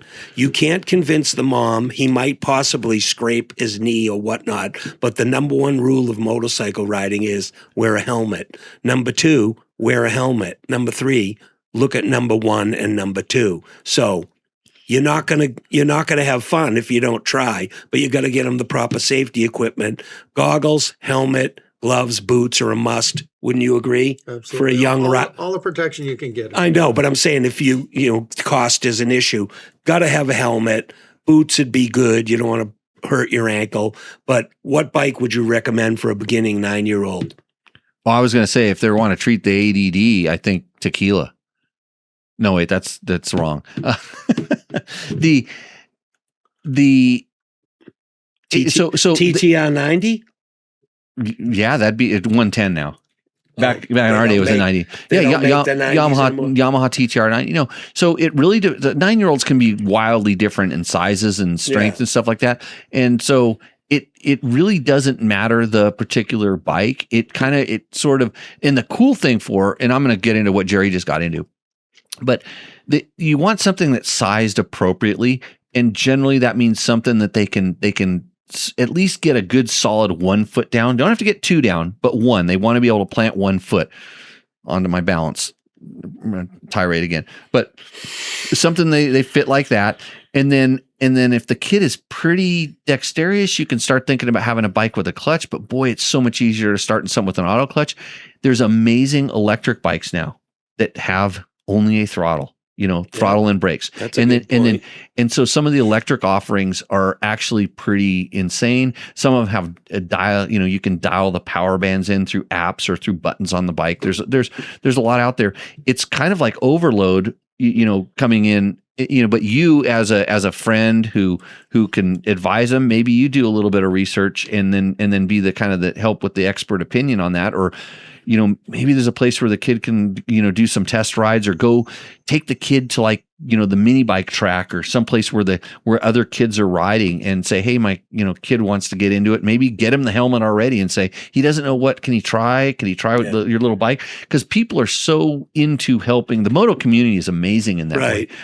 I have a question. Would there be less maintenance on a motorcycle if it was an e-bike as opposed to a regular motorcycle? As a beginner, I don't know how knowledgeable the parents are either. Well, the e-bike is just, there's no maintenance to it. That's just what I'm saying. Yeah, you plug it in, you do the chain. You get the bike, you only got a throttle, you can dial down the power with an app. You just got to lube the chain, make sure that, check tire pressure all the time, because if somebody goes out with low tire pressure, they're going to fold the front and tuck it. They better have a helmet on. Yeah, so the next thing is you have this wild kid. I guarantee you that you use that tool to help control the wild kid. I was one of those kids that I had a high threshold for excitement. And so I found when I wasn't able to ride my motorcycle or my bicycle, and trust me, the bicycle meant nothing to me once I got a motorcycle. The motorcycle was the best enforcement tool, a positive reinforcement tool that my parents could use to keep me in line, because if I got in trouble, I wasn't allowed to do it, and then I'd just go nuts. And so I quit getting in trouble. Well, once again, it occupies your mind. It fully, and I was relaxed after I rode my motorcycle. I slept better. That's all I wanted to do. It's all I thought about. And it was really cool. With the parent, my mom was the same way. She didn't want me to get hurt, and no parent wants to see you get hurt. But the cool thing about a motorcycle is it's going to, just like a bicycle will to a certain extent, but the motorcycle even more, it will teach you to respect the fact that you can get hurt, because you are going to tip over and you're going to get hurt. But if you never do that, if you're just shielded your entire life and you never fall over and get hurt, you're going to be an idiot when it comes time to really screw yourself up. I've seen this. I've seen people that don't ride bicycles until they're 25 years old, and they hop on a bicycle and they think they can do it, and they get, and then you just wonder why they're going down a hill, pushing the front end and slam into a curb. It's like, what the heck? Like, never ridden a bicycle before. And it's like, and then they wonder why they're in the hospital. And I see people that drive that, the way that they drive, and they think they know how to drive, and because they've never crashed. And then now they crash their car and airbags come on, they walk away and go, oh, there's no big deal. Motorcycle will teach you to respect pain and respect the consequences of you making a mistake. Because a dirt bike, there's no laws except wear your helmet. That should be a law, and it is a law for kids. Like, you can go out in the desert right now, and I can go as fast as I want. Nobody's going to give me a ticket. I can jump as high as I want. Nobody's going to give me a ticket. But if I crash, I'm going to pay the price with pain or, injured body or whatever. And you have to learn that some way. And that's been my selling speech too. You know what? You can shield your kid from this, and they may never get hurt and never scrape a knee. A lot of times they're going to fall over and it's going to go, ow, and they're going to hurt. And, well, I don't want to do that anymore. And that's the thing. So, next, Solist Electric Spirit Crusher. Meh. Bro, you haven't ridden some electric bikes. Moving on. Yeah. Being scared a bit of the bike's noise is part of it. An ADHD kid will be in awe of a noisy bike. It depends.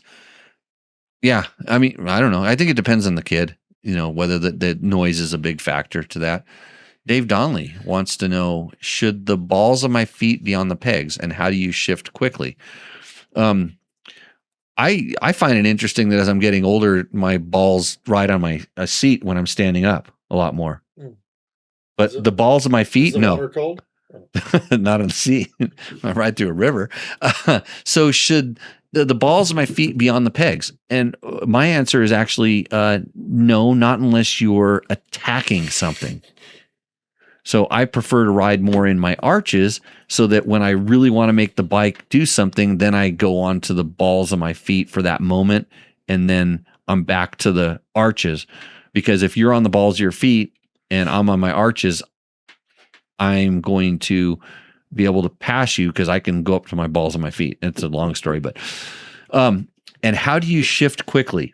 By being in balance and having the ability to take my one foot that's doing the shifting and very carefully, without upsetting the balance of the bike, because all your weight is on your feet, you can, tap the shifter the way that you need. And it's just practice and experience. So how do you shift quickly? I don't know. Tugger. What is Tugger? Tugger is a sponsor of the show, but Jimmy will tell you what this product in this bag is.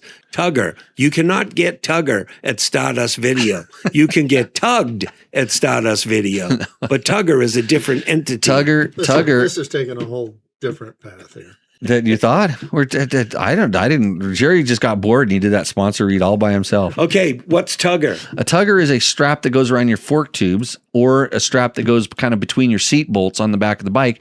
If you start getting stuck or you need to be towed or pulled, it's a great latch point. So like when we used to do like gnarly extreme enduro before we were any that good, these things were around. We had Tugger straps on there, so I could like ride halfway up a hill, and then my minder, my buddy who was going to make sure I got up there, would reach out and grab that thing, and then we could drag the bike up the hill. Yep. That's what a Tugger's for. Something to grab, to pull on. Yeah. Ashley, thanks. I would probably stick with gas since electrics are pretty rare in North Idaho. Also, we can't ride anywhere pretty much. Okay. Yeah. Gas is good. Tuggler. I hardly know her. Yeah. Oh, Jesus Christ. That should be, that isn't the tagline on the packaging. No, it's Highline Recreation. Go to thetugger.com. I'm serious. Go to thetugger.com. It says Tugger, you'll never be alone. Gene, you're tilting the angle you of the. You guys drug me there. You're tilting the angle of the toilet flush from back down to Vegas. Yeah, it's a thing. So you realize, of course, Jimmy's been trying to get us to come over here for about in excess of 3 months before you. I thought we were going to get through this whole show without going here. See how he interrupts? Yeah. Yeah. But you were in Florida even before you went to Florida, right? Yeah. How long ago was that? A couple months ago. He's been trying to get us to come over here, bribing us, taking us to La Fonda, our favorite Mexican restaurant, which is now defunct. So we came over here with dreams of the luxurious La Fonda, chips and salsa. The place is closed. Well, we were with the master of navigation, right? The motorcycle industry master of navigation. And we drove by it 3 times. Right. We did. On the other side this of is town. true. With him in the back, making excuses. Navigating. I don't work good in the back. Yep. And then we went to Romero's, and it was great. And who bought? Not Jimmy. Who got a free hat and some other swag? Jimmy. What did Gene pay for? Nothing, because he drove. Does anybody have any more questions? Yeah. Does anybody have a speedway motorcycle question or speedway rate? Like, do you want to know the difference between a long track and a small track here in the United States, like at Industry Racing? Because over in Poland, man, they are hauling ass, 500 cc's, wide open, up in the Alcohol. saw stuff. Nitro. Alcohol? Any questions? No brakes. No brakes. No brakes. No brakes. Yeah. Yeah. Ask your Speedway and Speedway bike related questions right here in Tech Talk Taco Tuesday for at least the next 2 minutes before Jerry has to How go to about bed. Hot Shoe Hall of Fame questions? Yeah. Hot Shoe Hall of Fame questions. We can answer those. Yep. Or either that or I'll tell my joke. We could play another episode of Moto World 2 Rev It Up. Something like that. But you can also search that. You can go watch that on your own time. Yes, watch it on your own time. Yeah, Make sure you like and subscribe. So, Clint, reach out to me about the Roosterendo win. Thank you very much for submitting. If you want to submit your bike for Roosterendo, send it to jimmy@dirtbiketest.com. And we will put those on the show. Clint says YSR or WTF? Jerry, favorite episode from Motor World 2. Which one should I watch as someone born in but hardly remembers the early 90s? You know, you can't go wrong with the Incas Rally shows. There's 2 of them, so you get 30 minutes each. It was a double header. Also, there's shows when we went over to Italy and we hung out with Franco Acerbi. I believe there was 2 shows from Italy as well. And that show was the one that garnered us the first ever Cable Ace nomination for ESPN2. And then we backed it up the following year. But I would start out with the Incas Rally. Jimmy was there. It was one of the greatest adventures I've ever been on in my whole life. It was challenging to host the show and compete in the race, but it was just unbelievable. Franco Acerbi, so generous. I remember him saying, you know, he took us all over there, about 110 people, right? Mm-hmm. Paid for everything. It was unbelievable. They were all week. And I remember Franco saying, I don't care how much of the passion. No, I don't care how much of the money. I care how much of the passion. If he saw us having fun, he was happy. So Incas Rally, 2 shows. Italy show, 2 shows. And then there's so much stuff with McGrath. The Speedway show. The Speedway show, Gene's track. That's a good one. Down at the Victorville Speedway with Gene Woods and the late Doug DeMocus, the Wheelie King, Rocket Rick Staten jumping 14 cars to flat, then smashing into the wall and getting up and laughing at everyone. Back to Franco, and this is a question I have. Like, is there anybody in the industry that's doing that? Like, you know, he was a sponsor of a lot of events and things like that, but just what he said, he doesn't care about the money, he cares about the passion. And Franco saved me from a life of slavery in Zurat, Mauritania. That's a longer story that I've told a couple times. But the things that like the Incas rally that he put on, and it was definitely a media stunt and a promotion, but it was a race, and he wanted to have racing, but he wanted to make it different and fun. It was like reality TV before there was reality. It was reality racing TV before there was such a thing. But also adding to that, when you invite 26 guys, here's the format loosely. It was 2-man teams, and why? Jimmy asked me, why did Chris Smith keep looking over his shoulder to me? Chris Smith is on a CR250. He's a 6-time gold medalist at the 6 days. I'm just an expert level off-roader. I'm on a big 650. I had never, ever ridden a big 650 Honda before I got there. They pointed at it. They go, there's your bike. There's your bike. And I'm like, fuck. I mounted up on Oprah. So the rule was you had to finish as a team. So Chris could just smoke me all day long, and then he could go sit at the finish line and pick his nose for 20 minutes. And then when I rolled in, the rule was we had to cross the finish line together. So we kept as a team. So basically our finish at that race was based on how fast I could go. And it wasn't like he was babying me. We were going fast.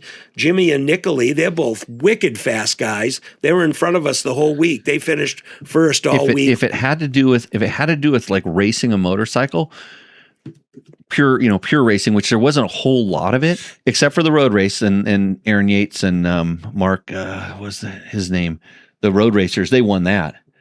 Mark McDaniels and Aaron Yates. Yeah, remember they because they wanted to have something for everybody, and so we unloaded out of the plane. That plane ride we showed at the beginning of the show, we unloaded out of the plane. They rolled the bikes out of the cargo plane, and they lined them up and they laid out on the tarmac of the runway. They wrote a road race course.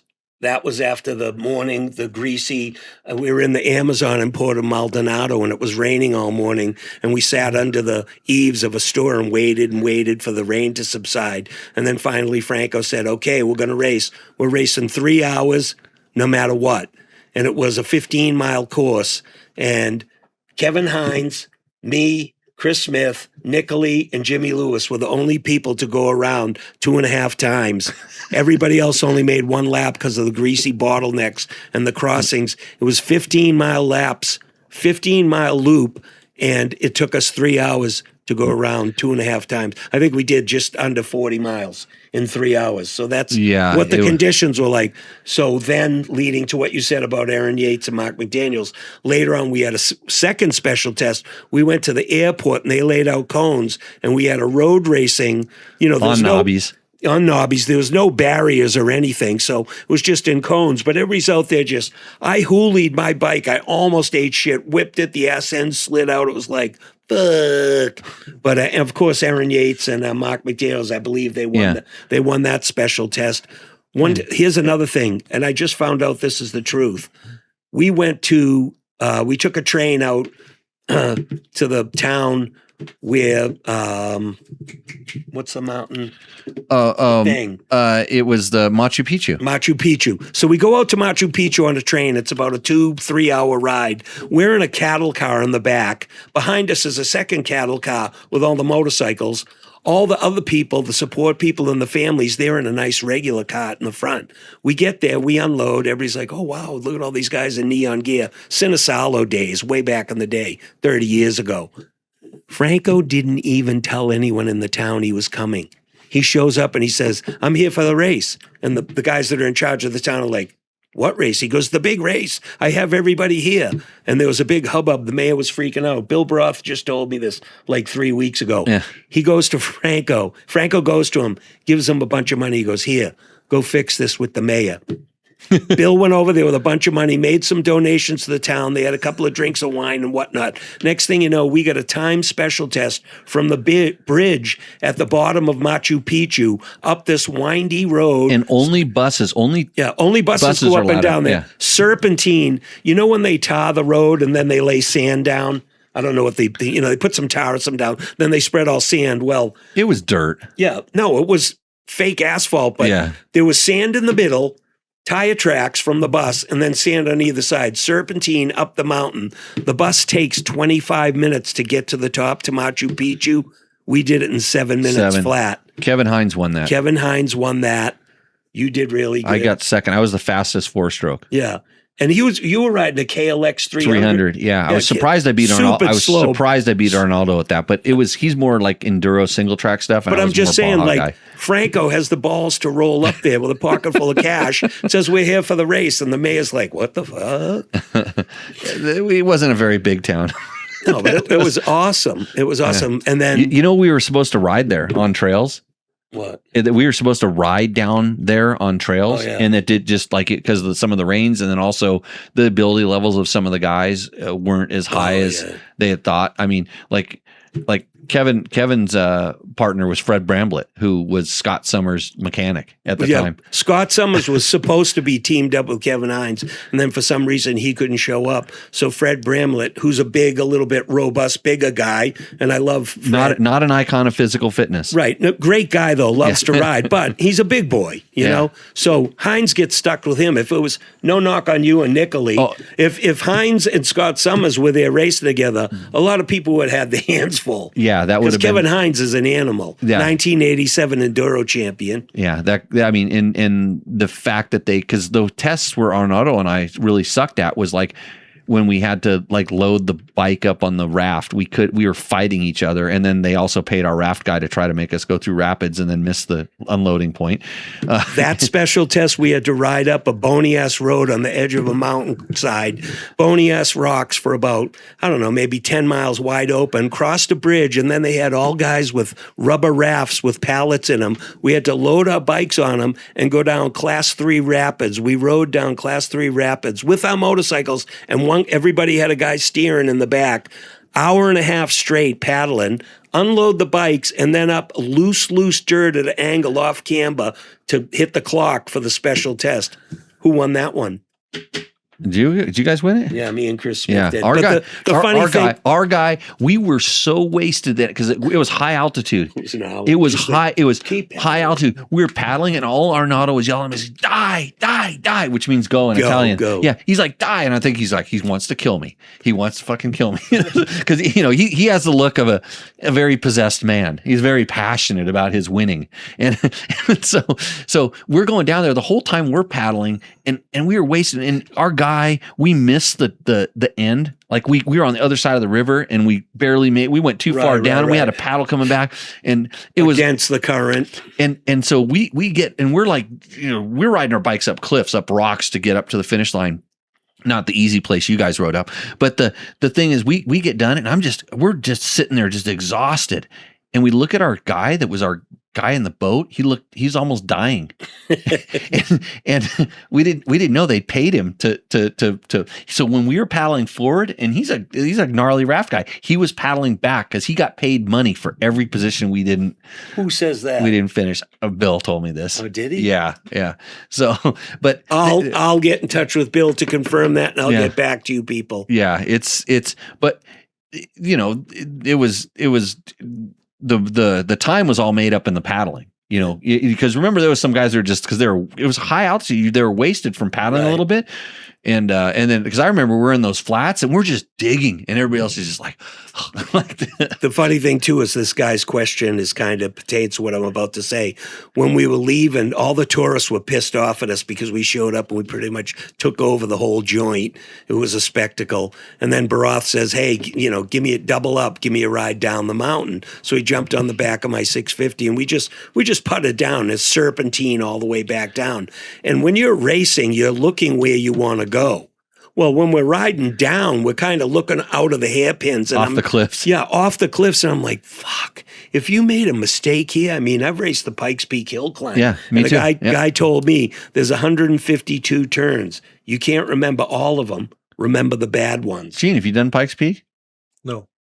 I'm going to say Moto World 2. Watch the video, YouTube. So anyhow, yeah, it was pretty cool riding back down there, me and Baroth, and I'm just looking off the edges of the cliffs. I'm like, oh, dude, if you slipped and made one mistake here. I did ride the Superbikers in the Olympiad, though. Yep, and your truck was sponsored by Monster. First guy sponsored by Monster. Deja Vu and Hustler. That was my NASCAR. Yeah. Deja Vu, yeah. And Jerry hit you up for like some product sponsorship on the Monster deal. No. Deja Oh, the Vu. Deja Vu He was thing? always Red Bull. Oh, yeah. Hundreds that's another story. Hundreds of beautiful girls. That's a long story. Hundreds of beautiful long. girls, 3 ugly ones. Gene had a race truck with a stripper pole in it. Swear to God. Yeah. How do I know that? You were there. I plead the fifth. Okay, everybody. We've satisfied our 2 hours of penance to give back to the motorcycle community at this amazing show we call Tech Talk Taco Tuesday, where we talk about speedway racing, Moto World 2, and the life and times of Jimmy and Jerry in Peru. And the fact that we're sponsored by Yamaha, Bulletproof, Tugger, Stardust Video, Taco Moto, Climb, Tugger, Fuck You Racing, and Gene Woods Racing Experience, 450 Fremont Street. Come and do drift go-karts with us. Shoe Hall of... And the Hot Shoe Hall of Fame event, February 6th, which is free. Go on to the website, which is... HotshoeHof.com. Yeah, and if you go to Gene Woods Racing and you say, I can beat Jimmy, they'll charge you $10 extra. And I'm going to call up Pulp MX and Whiskey Throttle and Gypsy Tales and ask them if they want to be on our podcast. And then I'm going to say, I'm fucking kidding. Have a nice day. Okay, everybody, we'll see you out in the trail. I think Jerry just broke the internets with that one. So, Susie wants your joke. I'm turning the volume. If you liked what you saw in this video, come check us out over at dirtbiketest.com on the webs. We have bike tests, product tests, a lot of fresh dirt, and you can even support us by clicking through our links. Hopefully, we'll see you out in the trail.